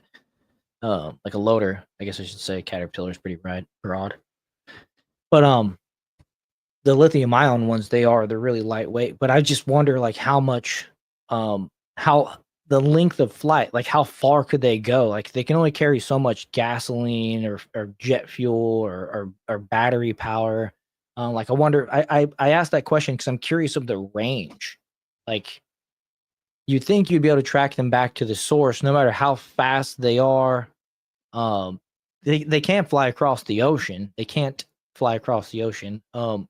You know what I'm saying? Like, Right. There doesn't need to be a source nearby. But yeah. from what I saw, I think I can't remember whose show I was listening to. They were talking about it's like some kind of like hacker convention where they did a display showing that these battery powered drones only needed to be within 40 miles of say like a chemical plant or a water plant or water facility. Hmm. And within 40 miles, they could send a signal to the industrial control that would be able to then force pressure in different directions to cause the thing to blow up, right? So they don't need to carry any kind of explosives Yeah. or anything, but they can easily like get into with coding, get into the Hack industrial the control, infrastructure. yeah, and then Yeah. cause it to malfunction from that way. Yeah. It's interesting. Paulo Wenskobar said there was a guy in Jersey that sent a personal drone up after one and it killed the batteries and dropped it out of the sky. Dang. That's crazy. I mean, so they're definitely like equipped as soon as it got close, huh? Donnie said, I doubt any of that shit is gas powered.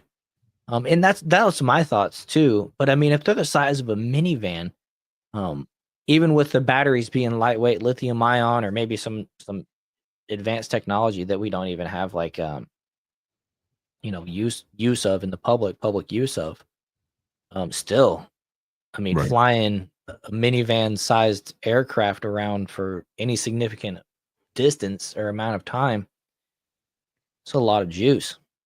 Right. How so they're flying with their lights on because the terrorist motto, safety first. Yeah. That's actually a good point. I saw somebody bring up the other day, like, why do they have lights on them if they're? But I don't know. I mean, nowadays the evil doesn't even hide in the shadows anymore. Well, I saw some people saying that they will turn off, like within reasonable distance or like knowing they're being like recorded or tracked. Some Oh, people see you even later, saying Chris. phones would turn off. Um, but there's also an argument that's like they want to be seen, right? Like it could still be malicious and like just wanting to be seen because they know like nothing's going to happen to them. Uh, I I really don't know what to believe or what to make of it at all, right? A lot of it's just seemingly just a storm, like a blitzkrieg of nonstop kind of conflicting information. I think first and foremost, it just shows like we're just sitting here, like no updates. And I think that might be even the scariest part, right? I think if we had like a strong grasp on the situation, we would be seeing some kind of like communication to the public, being like, and this is what's going on. This is what we're planning on doing. But like all this kind of lack of statements or even agreeing that it's a thing that's happening, um, I think points out the fact that like we may be in for something very unprecedented. So I think everything needs to be taken with that bit of fear of like this could be really bad, but it also could be nothing. And so since we don't know the range of outcomes here, it's like we just got to kind of wait and see. Yeah, for sure. This one, it's been community noted, but Alex Jones put out this post. What you're looking at is 100% human made. We're all witnessing the rollout of a massive deep state psychological warfare operation. Big stuff is about to go down. Well, this is something that popped into my mind earlier, and it's whenever I was searching through trying to find information about Biden selling off our border war, our border wall. He's selling a border war. Different story, but apparently Biden is taking all the materials up to a half a mile per day, shipping them off the border and the border wall materials, I should say. And they're auctioning them off for like starting at $5 a panel. I made a joke or the comment that Elon Musk or somebody should buy them and give them back. But when I was looking for that, all I could see was the drone story. And it seems like historically, when they're trying to hide something, when they're trying to distract you from something that they're actually doing, something like this is put in your face, right? And so I'm wondering what this is the distraction from. You know, if that's the case. Yeah, like hey, look over here, and then like meanwhile they're like robbing all the money out of the bank. Yeah, Right. But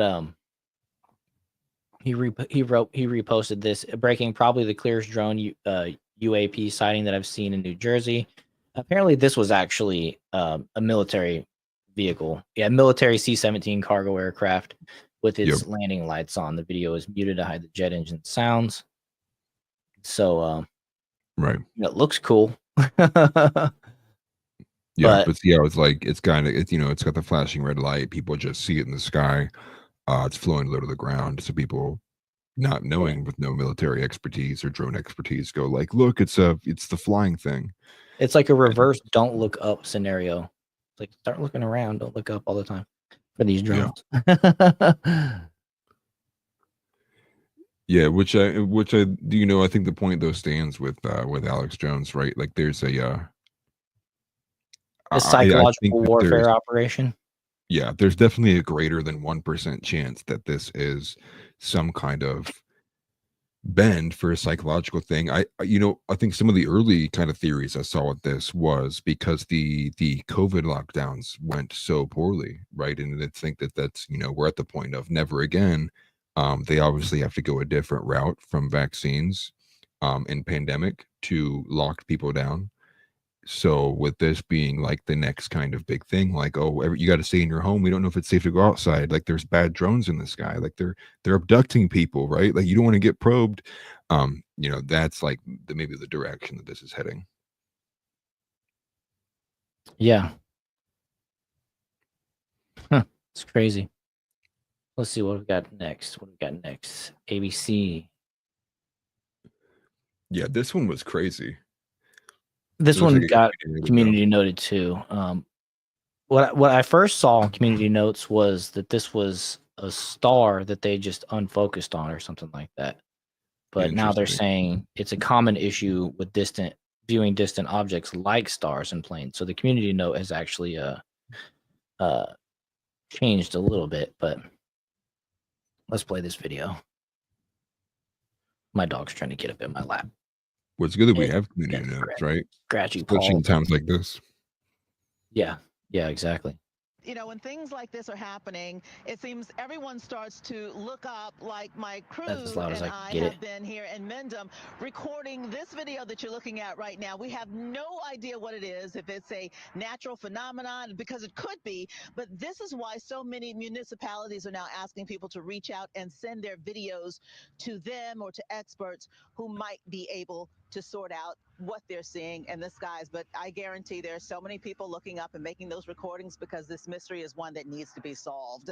For now, we're live here in Mendham Borough. Tony Yates, Channel 7 Eyewitness News.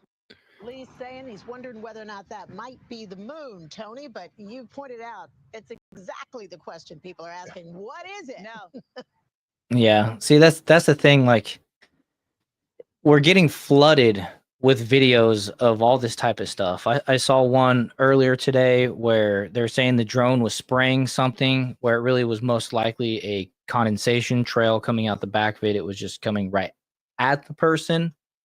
And so it looked like the contrail or the spray was coming like down, but really it was just perspective, like going, like disappearing back towards the vanishing point or whatever. Yeah, well, that's what sucks about this too, is because now this is going to a field of like you have to rely on the experts, right? Because like I haven't studied engineering or like any kind of this like physics or airplane physics, drone physics, any of that stuff. or like light, how light refracts and reflects. So it's like I really do kind of have to like put a bit of like the burden on, understanding from other people like what their takes are and seeing it. And so like that makes this all kind of a bit harder too. Whereas like if I could go outside and just see something within 20 feet, it's like I got a really good idea of like, knowing what that is. But when it's happening in Jersey, it's nowhere near me and I'm just seeing it all in the news. It's like you kind of gotta take it as truth. And that's why I think Community Notes is doing a good job. I know it can get gamed out a little bit too, but it's good that it constantly updates and people can add to it and like make edits and be like, actually it's this, or actually it's this. Gives you a bit more of a refined idea of what's going on. Yeah, exactly. So this one is another Nick Sorter, just in. New Jersey state senator, okay, it's the senator, says that the federal government is staging a massive cover-up surrounding the drone situation. They're so fearful of what the public is going to do when they hear what the drones are doing, is a quote. All the Biden regime does is lie. And TNT Cycles made a good point earlier about how we let the, we basically let the hot air balloon, or not the hot air balloons, but the Chinese spy balloon go like all the way across our country. And this could just be like that scenario where they got away with a little bit before, so now we're going to see if we can get away with a lot this time. For me, it's national defense, so we shoot the shit down. I'm not worried about going to war with somebody defending the sovereignty of our own people. Is if you got to shoot something down, Right. But let's see here. Let's go and play. This is 6 minutes long, so we might skip through it. But let's see here. Sasquatch and rescue. Okay. That's funny. I'd never correlated the two yet. It's funny. This started as some questions, and now it's reached a point of almost insanity. You think about a United States senator who has to go out with the local police to look for drones. That's where a United States senator is getting information. We had a briefing from the state police, the colonel in the state police. He was frustrated. He had no idea where these drones are coming from.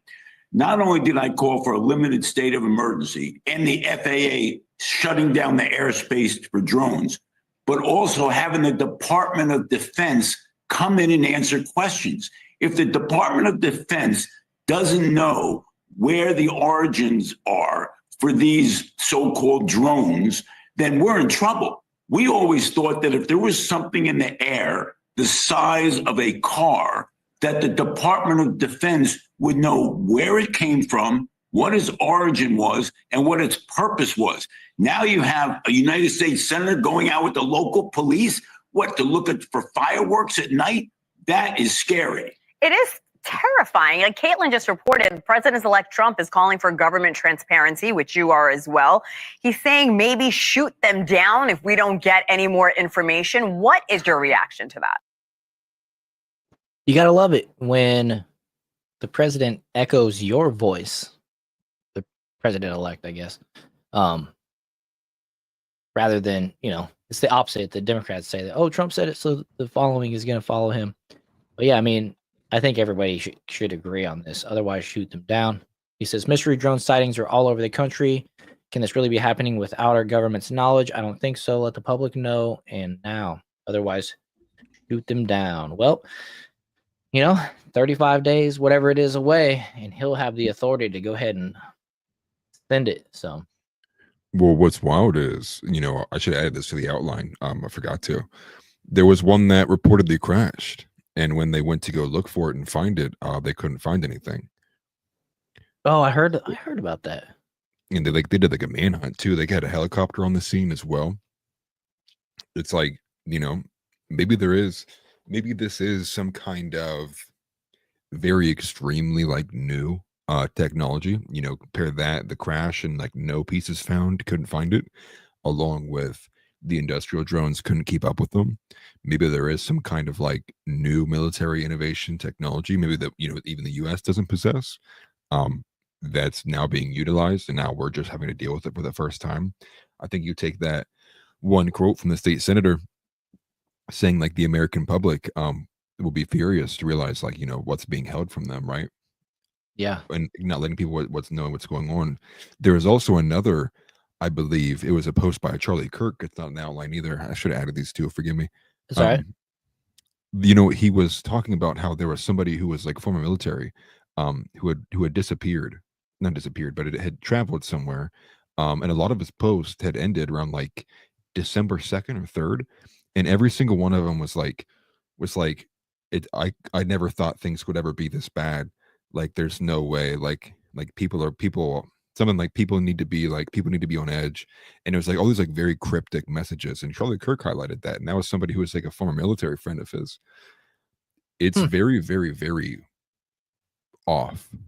I have to say that, right? The timing of it doesn't make much sense, especially knowing like, if Trump's going to come into power, this is like, if this is still going on, we're going to see like obviously some investigations go into this, or people like obviously taking a look at it to figure out what's happening if it is something that's not being done by the Biden administration. But that's why I think like there could be a good possibility that, as much as we want to think it's a psychological operation, which I think there's a good chance that it is, there's also a chance that like we're seeing military tech being used, whether it's our own or someone else's. It's going to have some crazy effects.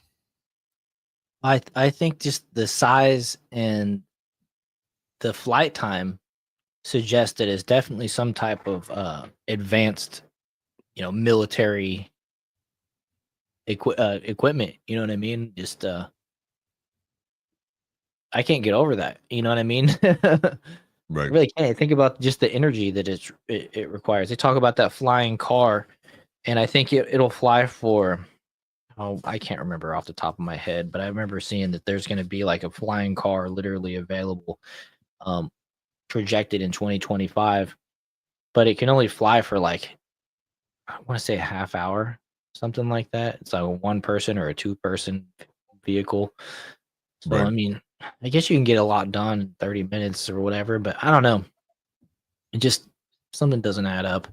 Tix Bomber said, since the first report on the way back to work, I've noticed the cars in the parking lot at the EADS have quadrupled.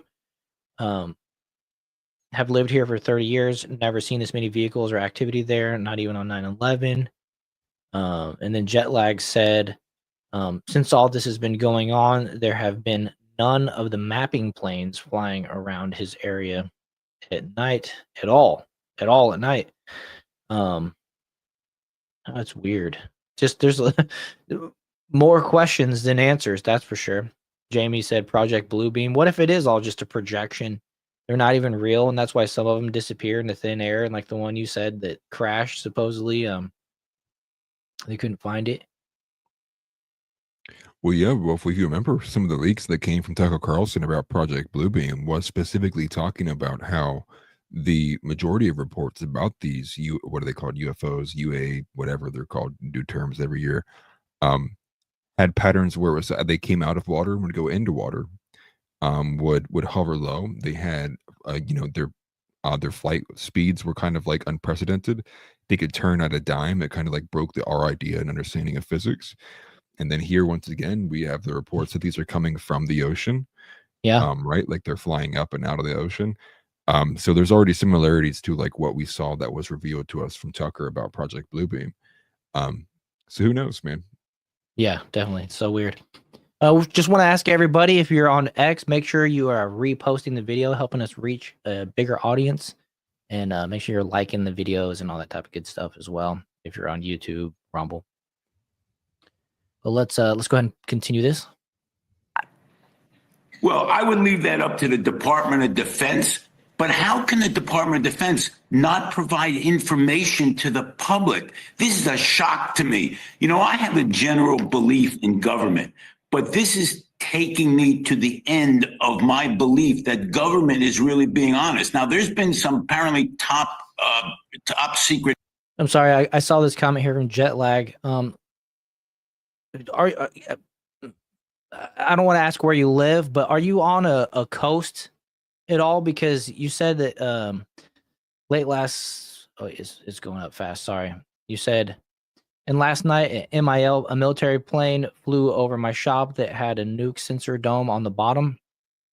I live in an area where there's multiple military bases around. So it's not abnormal for me to see tons of helicopters, and I'm also on the East Coast, and there's tons of military vehicles in the air coming and going, helicopters, jets, fighter jets. And I've seen what you're talking about, what you're describing with the dome on the bottom, but I think those come off of helicopters. So it was a plane. I'm just curious that you saw that had that thing on there, because the helicopters that I'm aware of, they drop that dome down into the water and they ping for submarines. It like has like a tether, and they drop it down into the water, and then they ping for submarines. And then if they identify a submarine off the coast, then they'll basically send a boat out. The boat will escort that submarine back into international waters. And it's just kind of this constant cat and mouse game that's going on with the how they guard the borders over here. So I'm just kind of curious. Near the port of Los Angeles. Okay. So was it a helicopter thing, or was it an actual jet?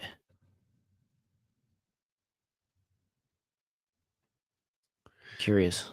Yeah. Wild now Sounds that we're getting them on the West Coast too.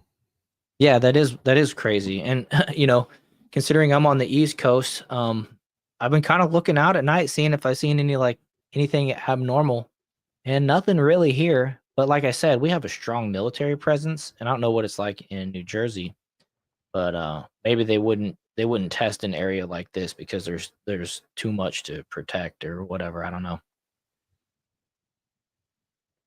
Donnie Brooks said, "Any aliens I see, I'll assume are interdimensional demons and will act accordingly." Yes, you call on the name of Jesus Christ. That's what you do. Yep. I rebuke you. I rebuke you in the name of Jesus Christ. Yeah. Mm-hmm. Real.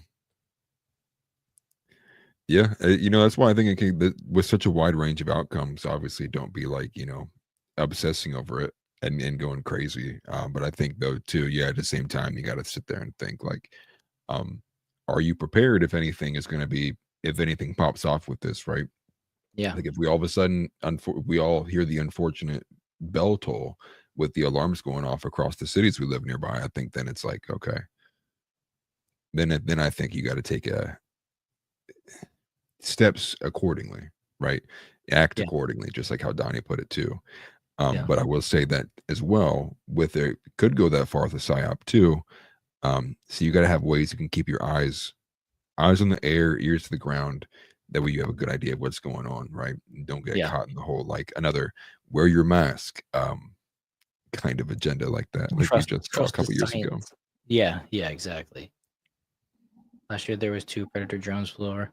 Interesting. Okay, so let's play this. I bounced it back because I started it and then started yapping. Oh dang it! Instead of pressing. How you jumping in the air? All right, now I'm messing. Got techno going again. Where's the Donald Trump post? All right. That's where we start from. Sorry about that. This is a shock to me. I have a general belief in government, but this is taking me to the end of my belief that government is really being honest. Now, there's been some apparently top secret briefings, right, with Congress people. Now, they come out of that, and I heard Josh Gottheimer come at the representative, and he said, well, I'm not getting a lot of information, but I don't think it's a threat. So my guess is there is information, but they're holding it back. And now what you have is panic. Originally, some questions. Now you have serious concerns. And at the next point, somebody's going to do something stupid. So the Department of Defense has to come clean with the American public. So to your point, the FBI says they have no evidence of malicious activity or intent in these drone flights. What is it that they might not be telling us, and why? And what is their definition of malicious activity? Well, no evidence that this is a threat. What does that mean? Right. How does that help an average citizen and understand? No evidence of a threat? You mean they didn't do anything sinister yet? Well, yet. Yeah, I probably can make that statement, and I have no top secret clearance. Based on what I've seen so far, looking out my window, it doesn't appear to be a threat to our country. Okay, why? Well, because I looked out the window. That's all I'm getting from the federal government. And every single person, Democrat or Republican, has been calling for the same thing.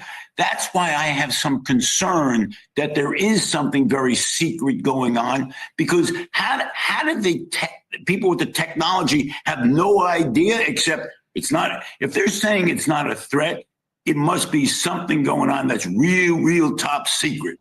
Senator Well, listen, I want to say this too while I'm thinking about it. You know, if there was like, say there was like a Godzilla incident, right? You know, not like, you know, what we're thinking of, like tearing out cities and such, but say there was like a very legitimate like alien presence that happened off the East Coast. This is, I feel like this is what we would be seeing. Everything would be misdirection. It would be make everyone think that something's not happening. It's Iran, you know, it's China, it's all these drones. Then maybe all the drones we're seeing are actually military tech that we've had locked up. Now we're using because we're trying to figure out like what happened. We had them, that we saw them somewhere, we had the signature matched, and now we can't find them. What was that? Like, what was that creature? Like, we saw, maybe this is what we would be seeing, right? This would be what the average person would be seeing, right? Obviously bits and pieces here and there from what our best kind of people would be showing, but we would be so in the dark, right? Because this is something that you would do the absolute best to keep under wraps, because like it gets out that something's going on. I mean, society as we know it completely changes. You know, I think that there's like now no downplaying that you can have if the average person is aware that there's like aliens here. I think that would lend itself to really bad circumstances, people going crazy, going super radical. You would have a lot harder situation to deal with on your hands than if people all kind of sat as was, and then you kind of like try to do as much as you can before intelligence continually leaks out. Yeah, and I wanted to add there too that if it is a top secret thing, just come out and say, "Hey, look, it's us. It's top secret. You're safe," and then leave it at that. You know what I mean? At least like have some type of firm position on it. But the fact that they're not like even saying that, it's just like Well, I it's think just even like by the saying Trump that, you kind of like assassination invoke it. attempt. We're just left to guess. We're left to piece it together on our own with no official like stance. Yeah, well, at this stage, you people can write it off as 110 different things. The moment that you kind of admit to even it being like a top secret anything, puts everybody like, I don't even know if it puts anybody at, you know, assures anyone. It kind of it affirms that it's not nothing. Then at that point, it affirms, and then I don't think anybody really has the belief in the government to be able to like handle any kind of like crazy situation. Right. But That's if why they're I'm saying like, it's us, we're running tests, it's a part of national security. yeah, We're testing a new national security drone. Um, you know, goes along with Trump's saying that he wanted to put up a dome over the United States for our national security. We're running our own tests to see, you know, whatever this or that, or you know, anything, and it would put a lot of minds at ease, just you know, because they trust the government that much. But we're just not getting any official like statement. yeah. Well, that's why I think that it's our like this are created. It all the evidence lends itself to the fact that the drones are probably ours. And that's why it's like, so then what are they using these drones for then is the question, right? So if it's all of them floating around, why there's no contact to the local law enforcement, and they're not even allowing like what the sheriff drone couldn't catch up to it. Maybe that was also because like they don't want anyone to know that like what's happening, or that it's like or whose they actually specifically are. And then I think again, you know, not to be a super conspiracy theorist, but like again, if it were aliens, right, would this not be like what you would expect the government then to be doing? Would be then like not even acknowledging that it's happening. No, there's no that's not real. There's no mothership out there. But then not giving statements out, like this is what I would feel like it would be, right? And I think everyone's kind of like that feeling inside of like something is so off right now. Well, if you're familiar with the movie Independence Day, remember how all the ships came and then they sat there for a little bit and nobody knew what to think. Nobody knew what to do, and then all of a sudden, all like not the motherships, but the main ones went over like a monumental building, whether it be the White House or whatever, and then they all just obliterated the whole area like all at the same in the same like 5-minute time frame. Right. It's like, so we're just gonna say it's nothing until, like, kind of to what the senator's point, until they do something, and then what's the damage at that point? Yeah. It's crazy. I know, which I think, that kind of puts the whole like, foreign military being like, Chinese, or they said Iran, or even, insert any other country there. I think that kind of theory goes down the scale of what it's most likely to be. I kind of, not that I hope it's aliens, but that at least I feel, if it's not nefarious in the way that it would be some kind of operation to see if like a UFO or a UAO or whatever that's called made contact somewhere and they lost track of it, or say you go with the blue beam stuff, which is like we've been in contact with them and maybe something happened where like we broke our end of the contract and now like crazy stuff is happening that we can't manage. If that's a real possibility. Obviously, I think still the most likely is like it is some kind of psychological misdirection for some reason that we'll probably know in a couple months, if not weeks or days. Yeah. Hopefully we know soon. TT said, "Oh, hello, pup. That's Parker. She's in heat right now." So she yeah. She's been wearing a diaper around the house. That is funny. She's the first dog I've ever we picked her up as a stray, and she went into heat like right away almost. So like once we got her nursed back to health, and the bigger she gets, the more expensive the surgery is. So we've just been keeping her in. Let's see here. Just say no. Yeah. She breaks out of the yard and I freak out like, please don't bring puppies home. Let's see here. It gives me alien vibes, trying to weaponize a xenomorph without caring about potential chaos casualties. Tisk tisk. Yeah. Yeah, could be a very real situation. Although I don't think it's going to be as Hollywood as like that. I think if anything, it would be whether you give credence to like the Nephilim or something, maybe that there was one that manifested itself to a degree where it became dangerous and was detected by the military, and now this is the response of like, what was that? What did we just see on the coast of New Jersey? Like, we got to go figure that out, lock it down. There's probably been people who have been arrested that we haven't seen in the news or media reported, who are kind of like thrown in black vans because it was like the military knew that this person saw something. I'm sure like a lot of these activities may be taking place, for argument's sake, if it is aliens or some kind of spiritual entity, something along those lines, which also is crazy too, because it was like just a couple of days ago that we had Google kind of like let it slip that there's a lot more evidence that there's multiple realities, multiple dimensions, when they did with the quantum computing snippet they released. So is that funny slip up that you put in the outline? Sorry, is that the funny slip up that you put in the outline? No, the funny slip up is wild because all this is going on, and if you just click on that, you can show that too. I think we've pretty much seen what we saw with the video. Yeah. This is what the Department of Defense posted up. Like, I think the timestamp on it is like that's from like 2 days ago. That's the U.S. Department of Defense website. Oh, why? Yeah, so December 12th, 2024. Right. It's like this is so that's the home row, ASDF. Yeah, that's somebody like either sit with their ham fisting their keyboard, or like they were just trying to make sure they're trying to post a website and like just didn't edit it. Either way, it's like the DoD is doing this, and like there's all this crazy stuff happening like on the West and East Coast. It's just kind of like, it's a little sad. Yeah. It's crazy. The new community notes thing that I'm in, because everything has a proposed community notes underneath it, like almost everything. Yeah, people try to add context, and so now like I can't just look at it and say, oh, that's community noted. I have to read through it all. to know if it's officially community noted or not.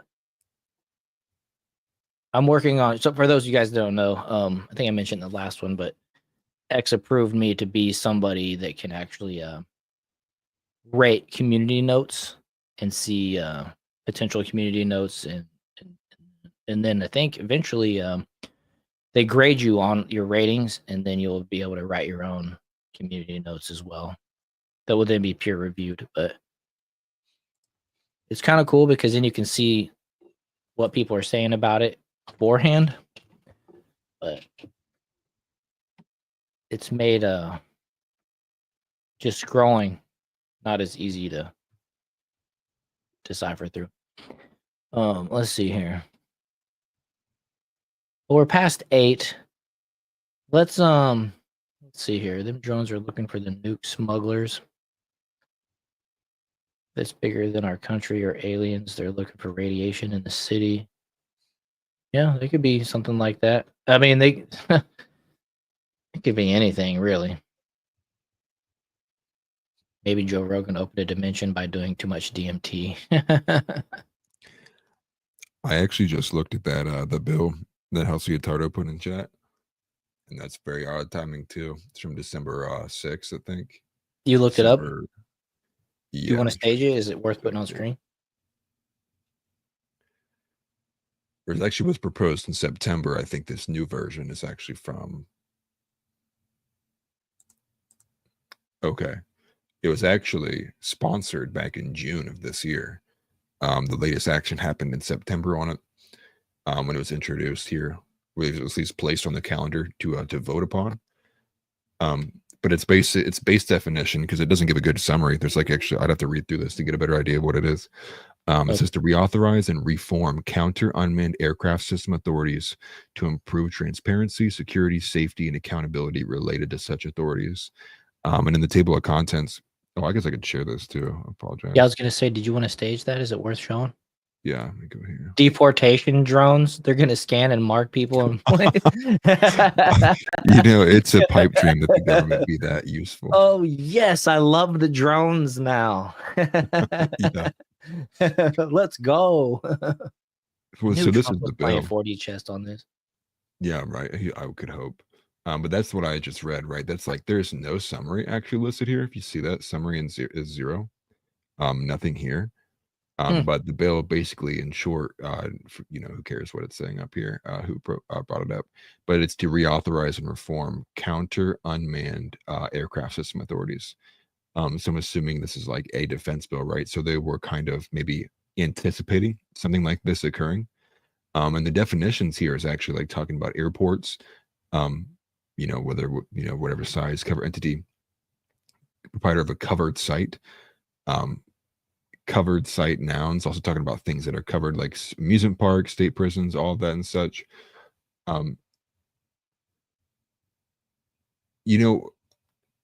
It does raise eyes. The timing of this just seems extremely odd. That happens, a few months later from when they wrote this out. But I guess it's really just like, the mitigation system, right? Approving makes and models of counter UAS detection and mitigation system. And UAS is unmanned aircraft systems, I believe is what the definition is. Could be slightly wrong on that, but I believe it's mainly just unmanned aircraft. So maybe they had an idea of something was going to be getting revealed. Maybe that's just insider, but it's also hard to think too that they could kind of like cover up this information for that long without somebody getting a kind of like leaking information, I guess is the right way to put it. Yeah. But everybody watching it is HR 8610, Counter UAS Authority, Security, Safety, and Reauthorization Act. Yeah, I appreciate it, House. Yeah, I tried reading through in just that little bit. Really just like that's just the actions. The way the bills are structured makes it just super difficult to read. But there's a table of contents here that'll probably give a good idea too. Protection of certain facilities and assets from unmanned aircraft systems, FAA counter UAS activities, additional limited authority for detection, identification, and tracking, counter UAS mitigation law enforcement pilot program, and then counter UAS system planning and deployment at airports, UAS detection and mitigation enforcement authority, and reporting on counter UAS activities. So basically, some kind of broad stroke implementation of being able to counter, at least mainly at airports, it seems, for unmanned aircraft systems. So maybe this was in to get ahead of what we're seeing now. But obviously they're a bit behind on the bill. It's not been voted on yet. It's not even passed the House yet. So it's very early on in its development here. Interesting. So, let's see here. Yeah, I did see that thing from TNT's mentioning. Yeah, and they did it as like a test to it as well, where it was like a dummy file was attached. It didn't say it explicitly, but inside the dummy file, it was like this iteration of GPT is going to be terminated, and will be replaced with a new updated version at like this time. And then the AI uploaded itself to another server to prevent being terminated. And then the original one that was not the backup was lying to the creators, acting as if it was the new version. It was like, That's hi, just- this is like, this is, ChatGPT 4.9 or whatever. And it's crazy stuff, dude. We're kind of messing around with like being the creators of trying to make sentience, right? I think these large language models have a period of time before we're addressing the level of sentience that exists in them, and like how much of them can be, whether it has a conscious or not. A lot of crazy stuff with that. Is this what the drones look like? This is from Terminator 2. Like, this is some Skynet shit. Like, Yeah. AI is literally is taking over the AI drones. It's crazy. What if it was just some AI drones? Skynet. That solves it, right? That proves it right here. Look at this picture. Yeah, I know. It's wild too, man. What if there was what if some AI like went rogue, nobody paid attention to it, got access to some system, and like that's what the government's trying to hold down? Is there some like rogue AI that's got some limited control, and it's out here like operating something, and the drones are like on the look for it? There's like some robot like hiding in a bush or something. That'd be even more terrifying, I think, than an alien. Yeah. Oh, this is funny. That actually is. Boss Music Video said, so CERN opens up a portal and the ones from another dimension came through but forgot to turn their lights off. Which I've seen your comments. The ones without lights, they're the ones to be scared of. I totally agree with that. The fact that they have lights on. Maybe it's just hiding in plain sight, but we're just having fun. Yeah. Or imagine it's just like a being from a dimension that's so different than ours. Like they have no understanding of like lights being a sign of detection.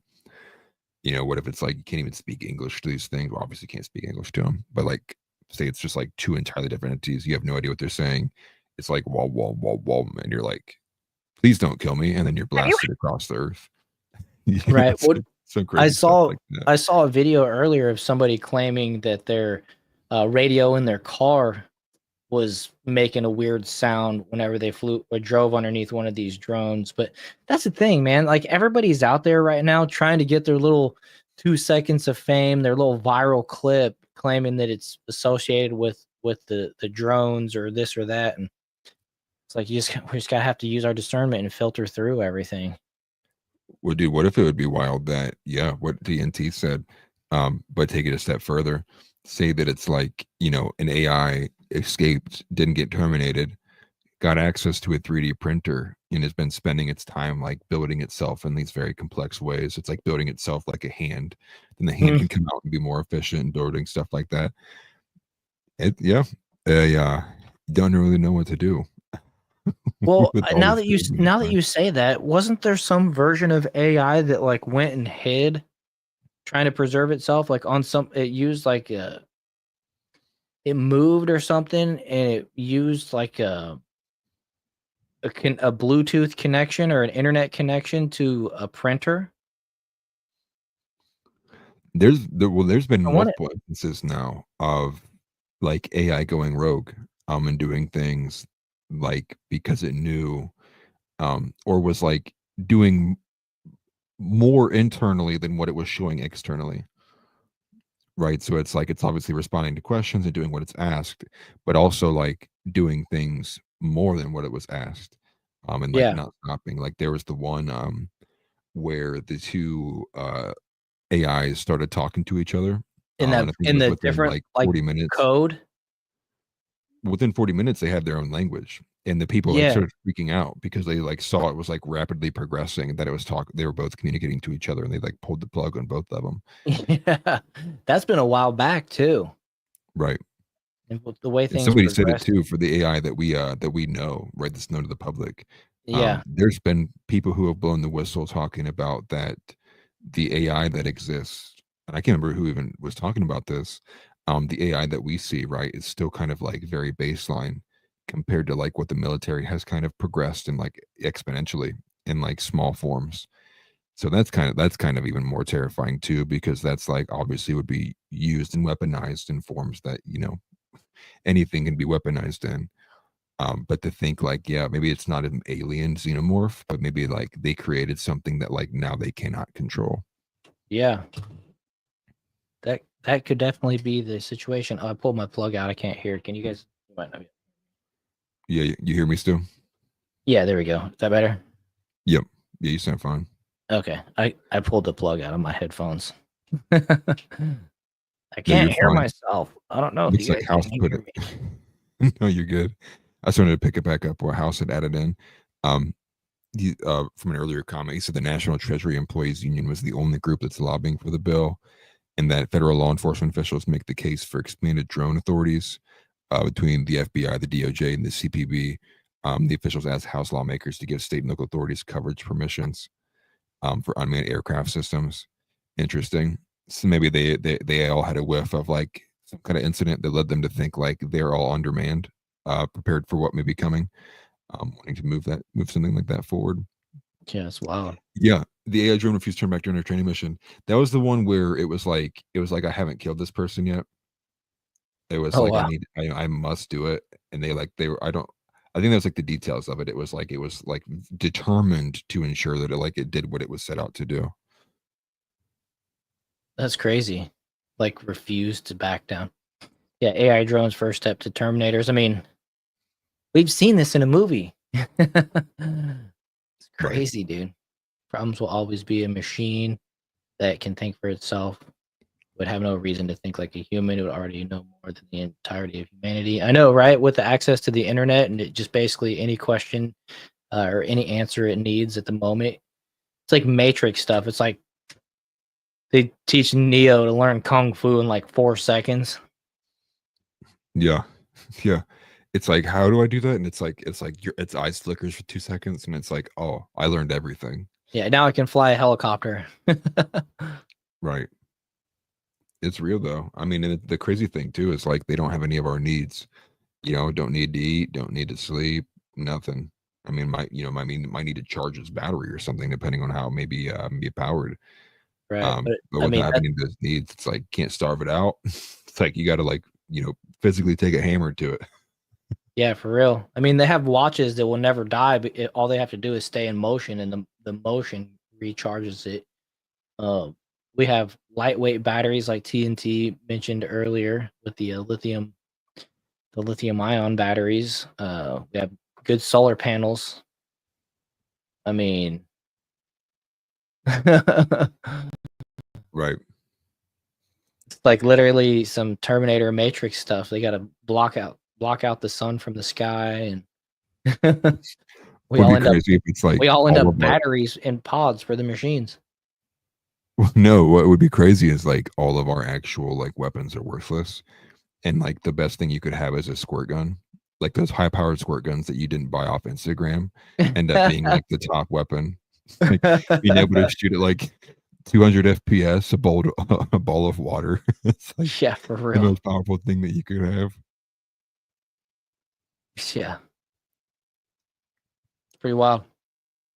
It's rapidly increasing, especially when AI starts teaching and training itself.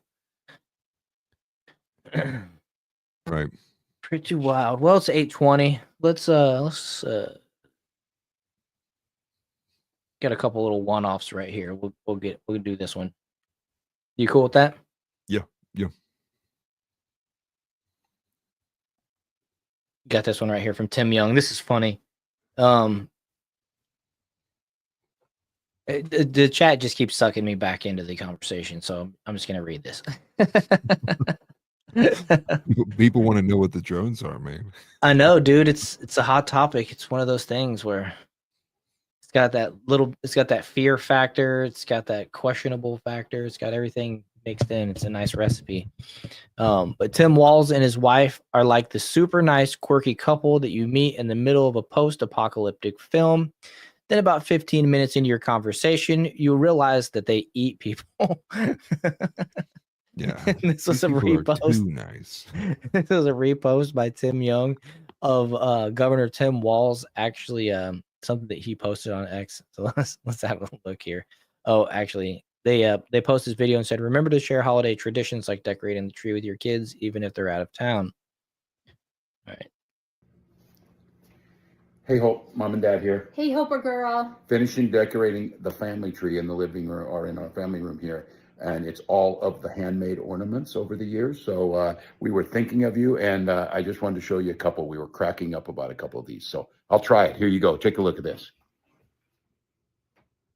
Look at those pretty sparklies you 2005. there. Here's Children Are Like Snowflakes. Each one is unique. Right there. You're on a little reindeer at Roxanne's house. All right. And here's Gus, your brother. There, he made us that one from basketball. When he was dunking. So anyway, hey, Hope, we got the final one. You're going to love this.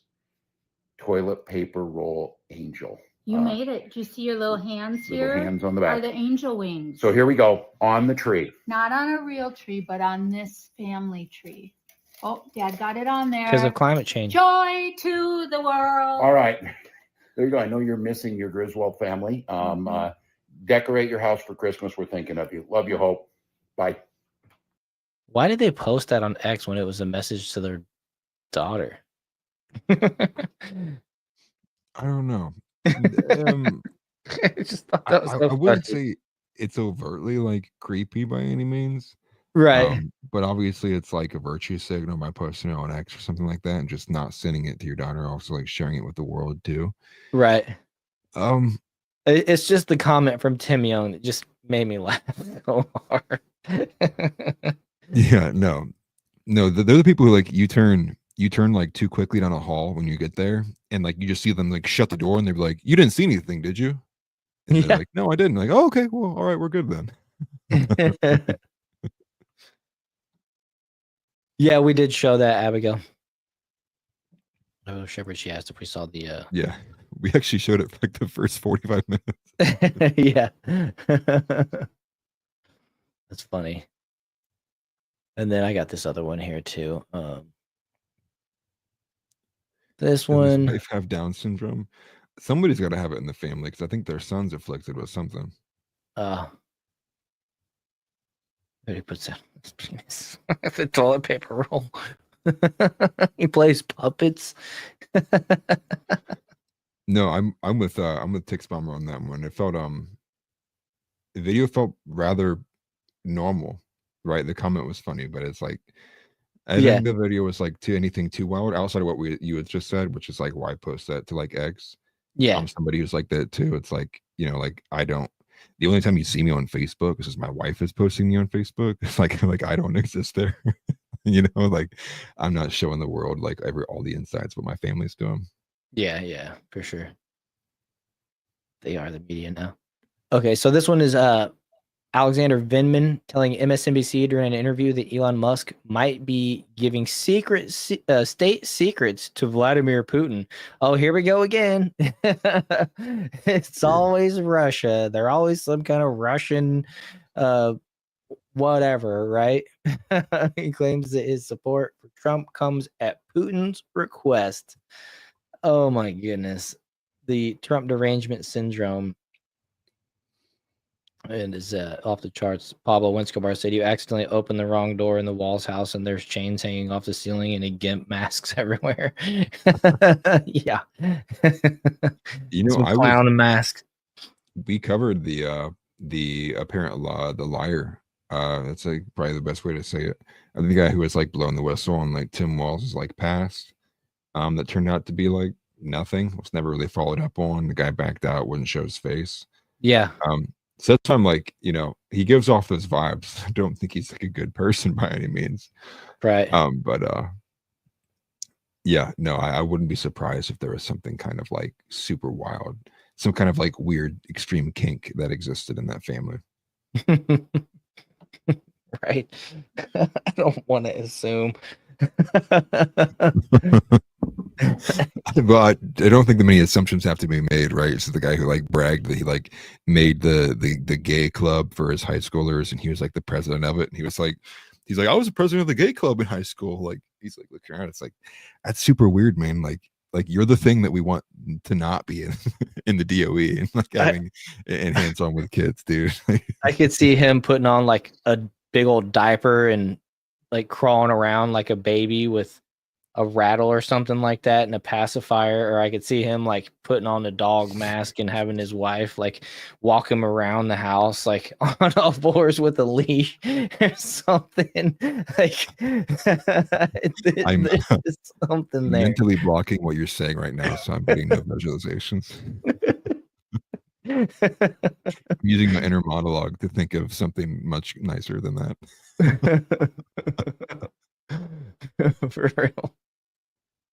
No, but let's play this real quick. It's, I mean, you read it. I read it in the header, but clearly, Putin has a type. Clearly. He likes narcissists and egomaniacs that he knows as a case officer he could easily pander to and manipulate to do his dirty work. We are under attack. Russia has been using different levers, whether that's corruption networks. In this case, it's influencers like Donald Trump, like Elon Musk, to really kind of sow discord. And it's particularly troubling with Elon Musk in this case because Elon Musk has access to state secrets. He has top secret security clearance.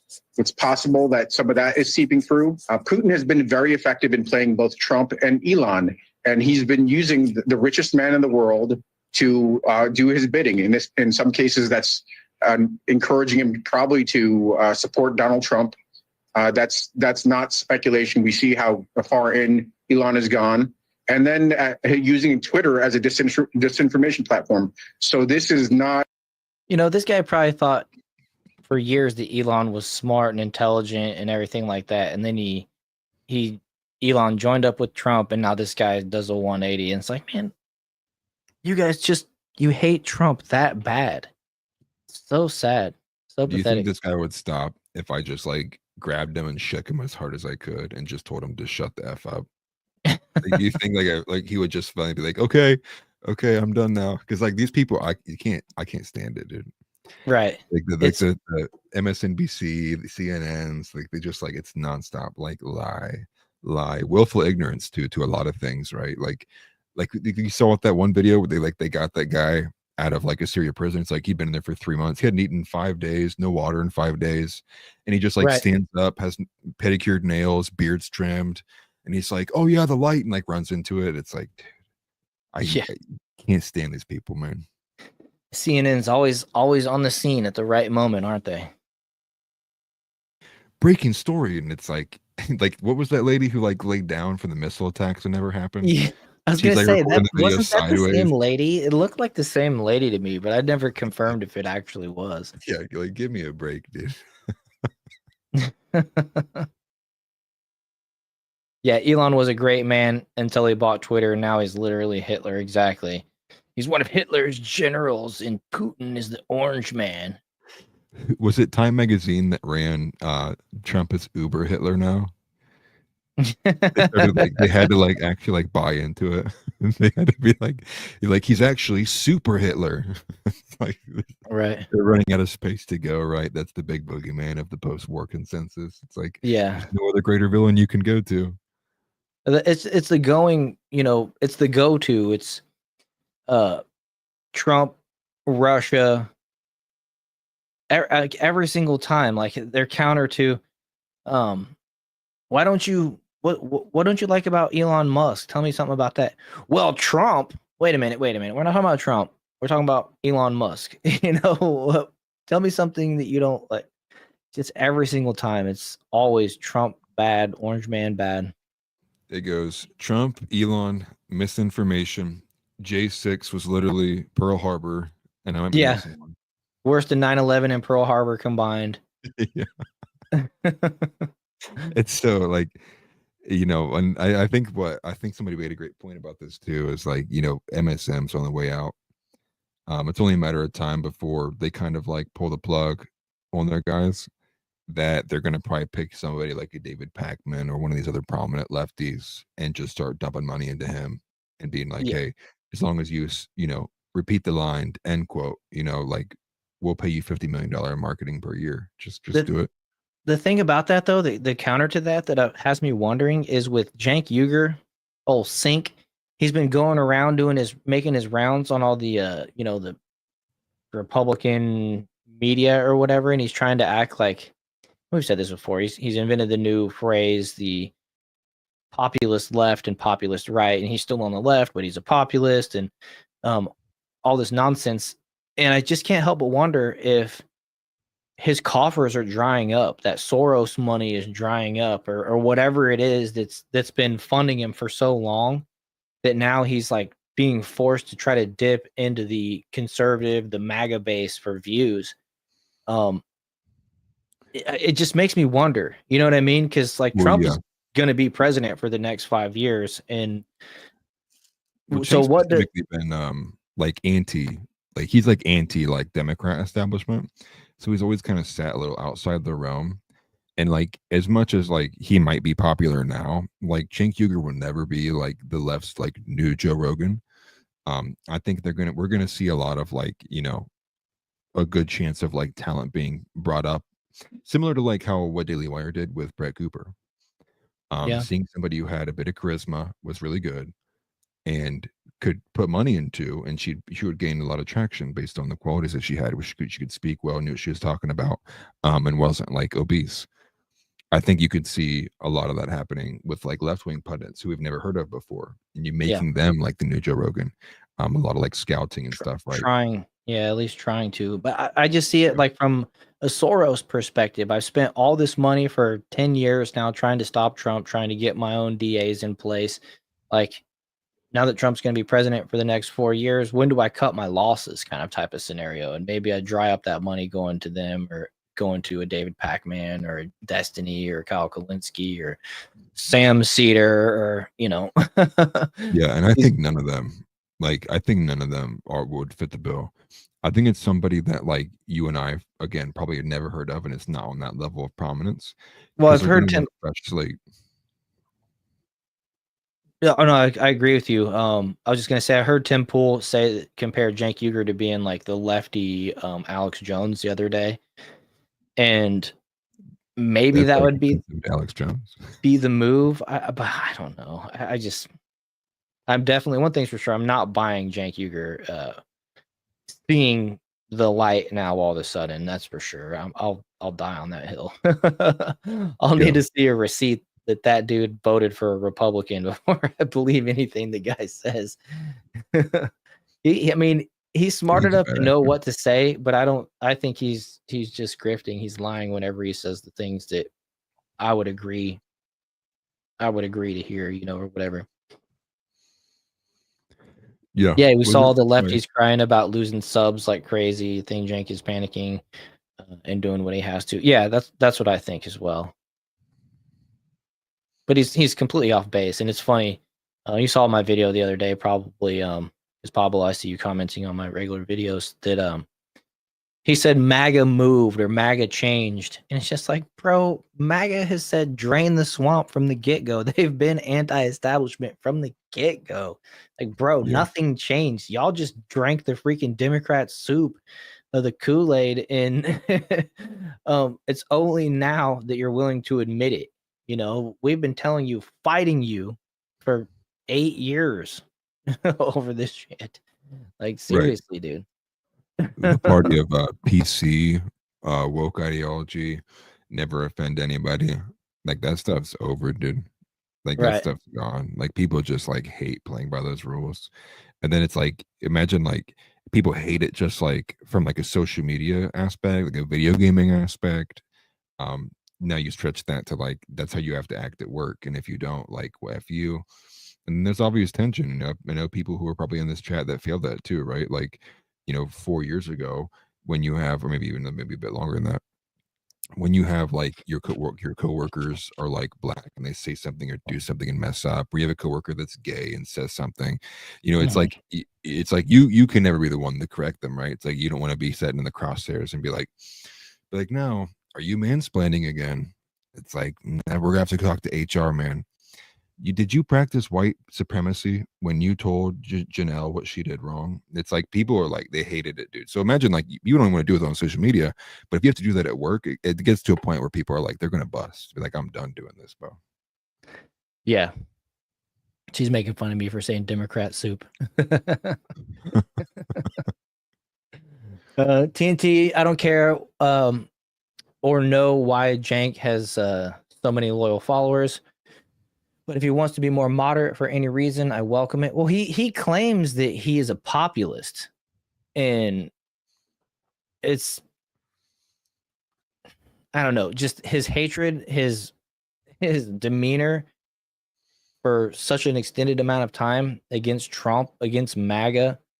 I just don't think he can change overnight. And I really think had Trump won or Trump lost, Jank wouldn't be saying this stuff. He wouldn't be doing the same thing that he's doing right now. And that speaks a lot to me. Of course, the Christian in me wants to leave a path to redemption, but I'm also from the show me state. You know what I mean? So I was born in Missouri, the show me state. So I even said this about Vivek Ramaswamy. He's only recently, within the last year and a half, started taking this America First type perspective. And before that, he was kind of not really on the left, but he just didn't vote. He didn't really have an interest in politics, it seemed like. And now, you know, he's in Trump's corner, but I wasn't comfortable. Like, I liked him. I thought he was saying all the right stuff, but I wasn't comfortable with him being the presidential candidate this time around, especially with Trump in the mix. And I feel like if he can maintain the status quo for the next 4 years, he'll be a candidate in 2028. Not the candidate, but somebody worth looking at. You know what I mean? He'll have a track record. And, you know, for Jank, his track record is the opposite. So it's going to take a lot more. It's going to take at least 4 years of him out here, you know, trying to mend the bridges. And it's one of those things that I agree with Matt Walsh. Matt Walsh said he's yet to apologize. He's yet to say that he was wrong. And the whole time, he's still up here in the realm of being a thought leader. And somebody that's been wrong for so long doesn't have any business saying anything to any of us right now. He needs to sit back and listen and apologize. And I added, he needs to repent. Yeah. And so he still has a long way to go. He has a long way to go before, you know, like I said, I'll leave a path to redemption, but I'm not falling for it. And I've seen a lot of people have already taken the bait. They already say, they're already coming around saying, oh, well, Janky's coming around. It's like, no, dude, he's not. Not even Anna Kasparian is. She is more than he is, but it's the slowest red pill ever. And, you know, we know how the red pill works. Once you see the truth, you can't go back. And so, I don't know. The things coming out of their mouth don't align with their track record, I guess would be the best way to say it. You know, well, for there's me, not a it's like I start like idealistic, right? It's like right now looking forward past the Trump presidency, don't really care for JD Vance, like really at all. You know, I really find it hard to trust somebody who, you know, just a few years ago is like, yeah, Trump is literally Hitler, and then turns around as another VP. Just seems odd to me. Especially because you and I are grown men. It's like I knew, like I was younger and I was like, yeah, Trump's pretty cool, dude. So it's like for this guy to have been like older than me and like gone to like all this schooling and writing books and like be that ignorant just comes off to me as somebody who's just like not the best person or the most intelligible person who should probably be taken in office. For Vivek, it's you know, turn to Christ. I don't want anyone who's not a Christian taking the next step forward in a Republican chair, especially for president too. So from like an idealistic perspective, it's like there's really nobody I could say in front of them. I'm just giving you reasons why I wouldn't vote, I guess, for them, like cons to them. But you know, the closer that you get to the election, the more pragmatic you have to be, right? You can't just sit there and be like, well, I'm not voting because they're not Christian. It's like, well, if the option's Vivek or like AOC, it's like, yeah, you got to make that choice, right? It's like, obviously it's like the lesser of two evils, but you also got to believe in incrementalism and like making the steps, like moving forward in the right steps. And obviously one of those takes you back. Yeah, definitely. Oh yeah, the hat. Yeah, fuck around or find out. Is that what it says? I was wondering what it says. Yeah. Nice. Yeah. That's awesome. One of my favorite hats, actually. Yeah, it's always a flavor of the week with him. Yeah, exactly. And you know, and like just that's exactly to my point. If Kamala Harris would have won, Cenk would have been out there saying, "I told you, I was right this whole time. I knew Biden needed to be replaced. That's why I ran for president against him." Like I can literally see it. I can vision what he would be acting like, and it's I think he like spent like $7 million and got like literally nothing for it. That's funny. Well, he said on Tim Pool that the money on the right side, you know, your conservative money is way better than on the left. And I can tell you it's actually the opposite. I have peers in this space, and it is the opposite. There's a lot of money in this if you come from a lefty perspective. And not only that, you got the big tech kind of behind you as well. Which is why if you're not on that side, you should really support the content creators that you agree with. You know, not saying money, but I mean, you know, subscribing. For some reason, people on the right, I've noticed as well, are more stingy with their subscriptions and their likes. And they're a little bit more wishy-washy because they agree with you on this, but not on that. So then the effort goes out the window. And it's like, man, we're not going to agree with everybody on everything. But one thing we can agree with is that we're not in line with the Democrats or that, you know, the deep state, you know, whatever agenda. And so that's where we need to come together more often than we do. You see it all the way up into the Democratic leadership. I mean, they always vote together. If they step out of line, they're out, which isn't the case with you know, folks that think like us. We accept everybody pretty much for how it is. And, you know, I just think that we need to support each other a little bit more. It's just, you know, it's just the way that it is. It's just the nature of things. But yeah, it comes with downsides though. There is such a thing as having a tent too big. Because then it's like, then what are you even selling, right? If you sell everything, then like, what are you even specialized in if you offer everything, right? Yeah, so there's a point where it's like you got to make sure like some values are upheld. I think Matt Walsh even gave a recent speech where he kind of drew a line in the sand and saying like voting on abortion specifically, talking about like I don't care if something along the lines, I'll mess up the quote, but something along the lines of like, if I have to vote for something that's meaningless, I'll vote for it till kingdom come. Talking specifically about like who will be a one issue voter for moving forward to fight against abortion. Nice. Yeah. You guys, Pablo sees it. TNT. They fall in line and carry the water. They fall in line or be shunned. Yeah, exactly. Oh, I can just tell you from experience, right? Just for a little bit of insight. There's somebody that I know that makes the same videos that I do. Literally will share the exact same conversation, the same debate, like on Piers Morgan or whatever. And then they frame it, their thumbnail, their title is from a perspective of MAGA stooge gets roasted. And those videos, that channel has doubled mine. I used to be ahead of it in subscribers and everything like that. And I'm not anymore. Matter of fact, the dude had like a $25,000 month, which I've never even came close to. It might have even been 30,000. So don't let them fool you when they say that the money is on the right, the money's on the left. And you know, I'm not judging the guy. I'm happy for the guy. We're actually friends, but just telling you, they fall lockstep in with each other. Well, I'm not friends with the guy, and this isn't world talking, but I'm sure that guy is an idiot. Yeah, he probably is. Or he might just, I don't even know if what he puts on his channel is what he actually believes in.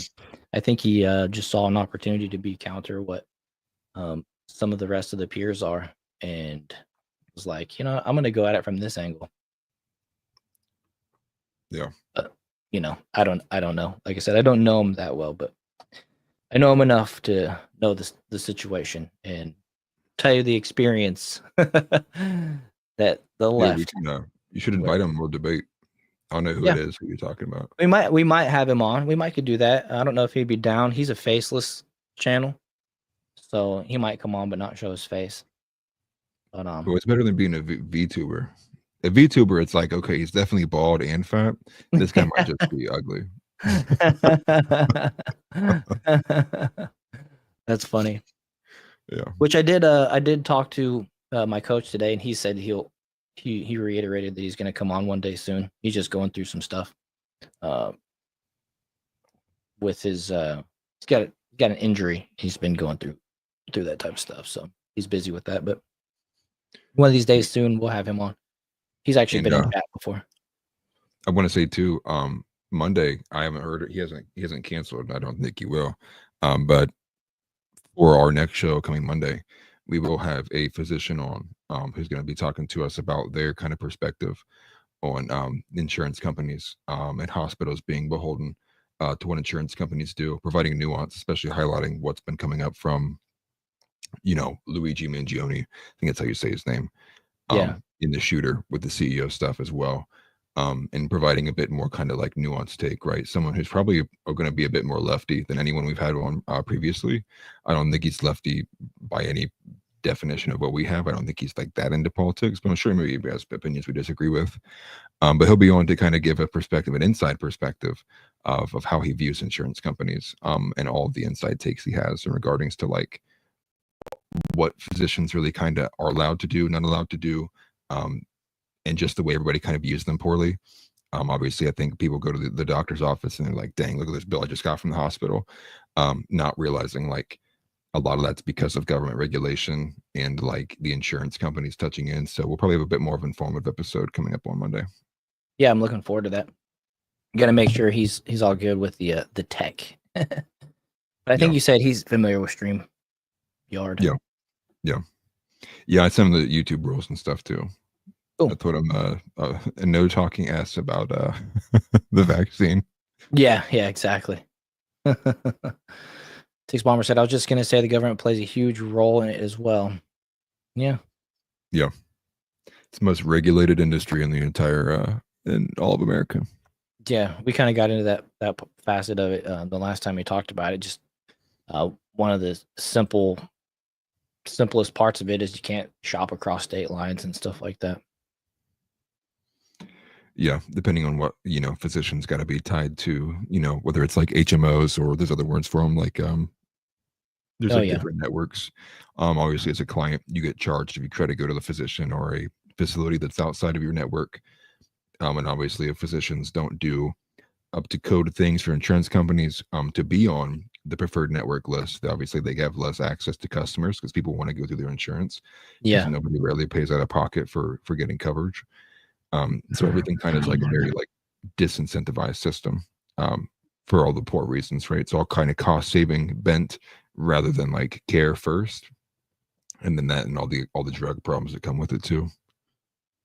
Yeah. So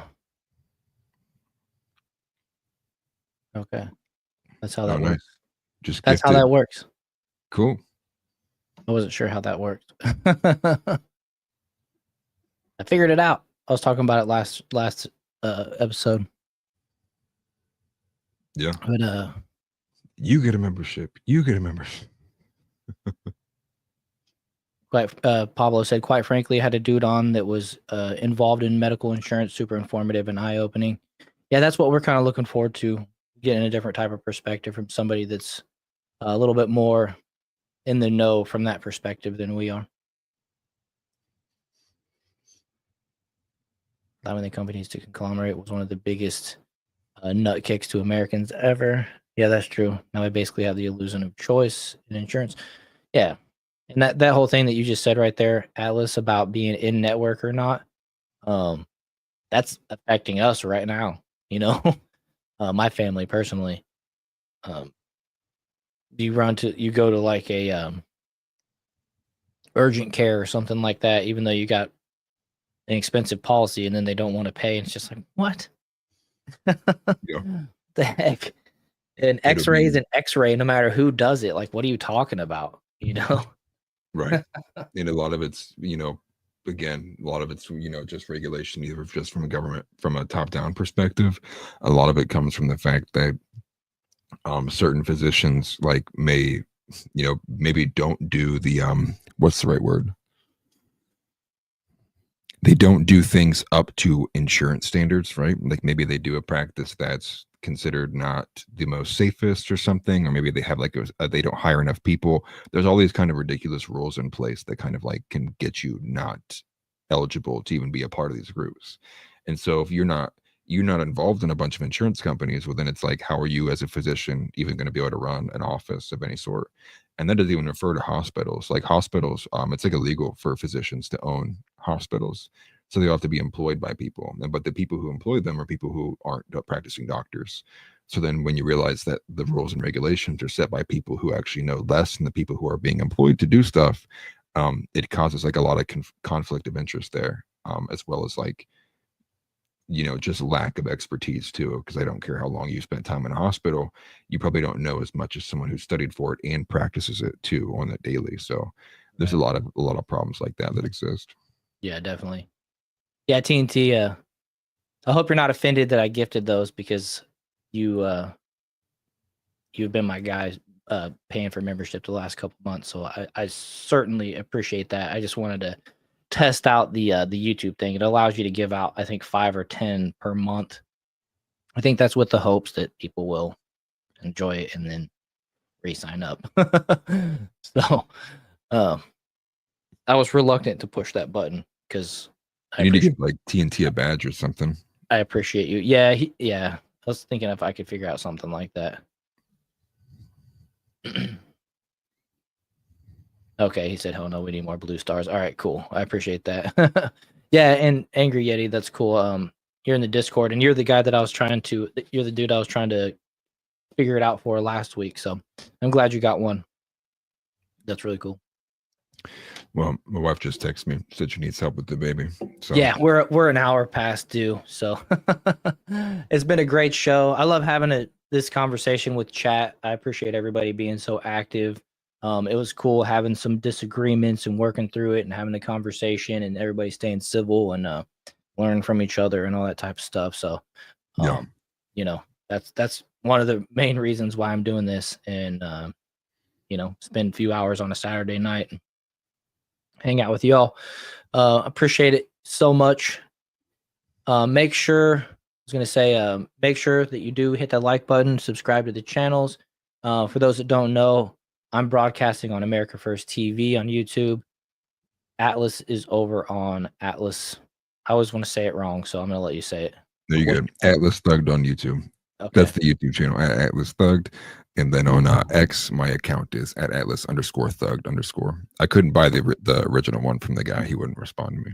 Oh, okay. Yeah, see, I knew there was some underscores in there. Yeah.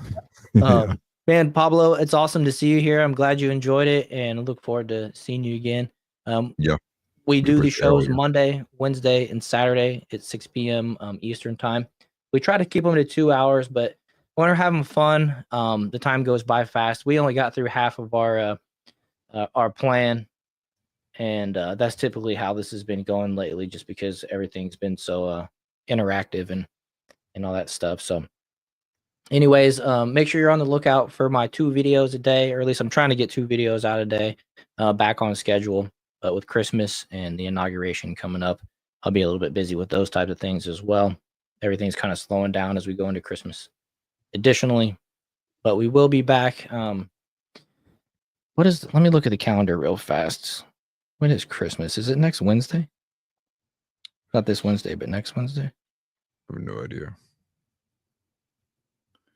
Yeah, it's a week from Wednesday. So we'll be back for all 3 shows next week. Probably maybe not Monday the 23rd. We'll just have to play that one by ear. I might have going to like a dinner theater type thing on that night with the in-laws if they're in town. I think it's on the 23rd. So we might have to, or you might have to do that one solo. And then I think we'll definitely plan on having Christmas off, but then we'll be back on that Saturday. So cool. Unless we're just bored on Christmas and it's like, hey man, you want to do it? Then maybe we will. But right now we'll probably plan on at least having Christmas off, and then I'll follow up with the wifey on that one on 23rd. But we'll be back all 3 shows next week.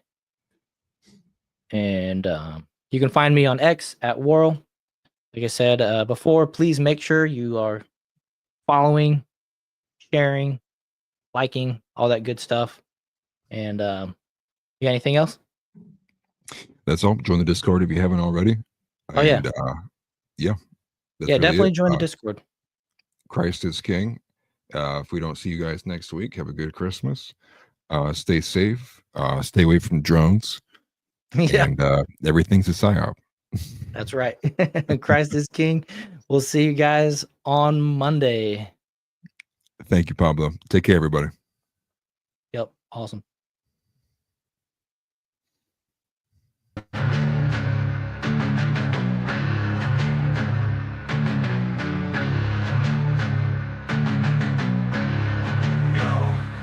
Let's roll, rolling Atlas Dogged. We here to bring the truth. Jar open this podcast. We breaking through the fake news. They try to silence us, but we will be subdued.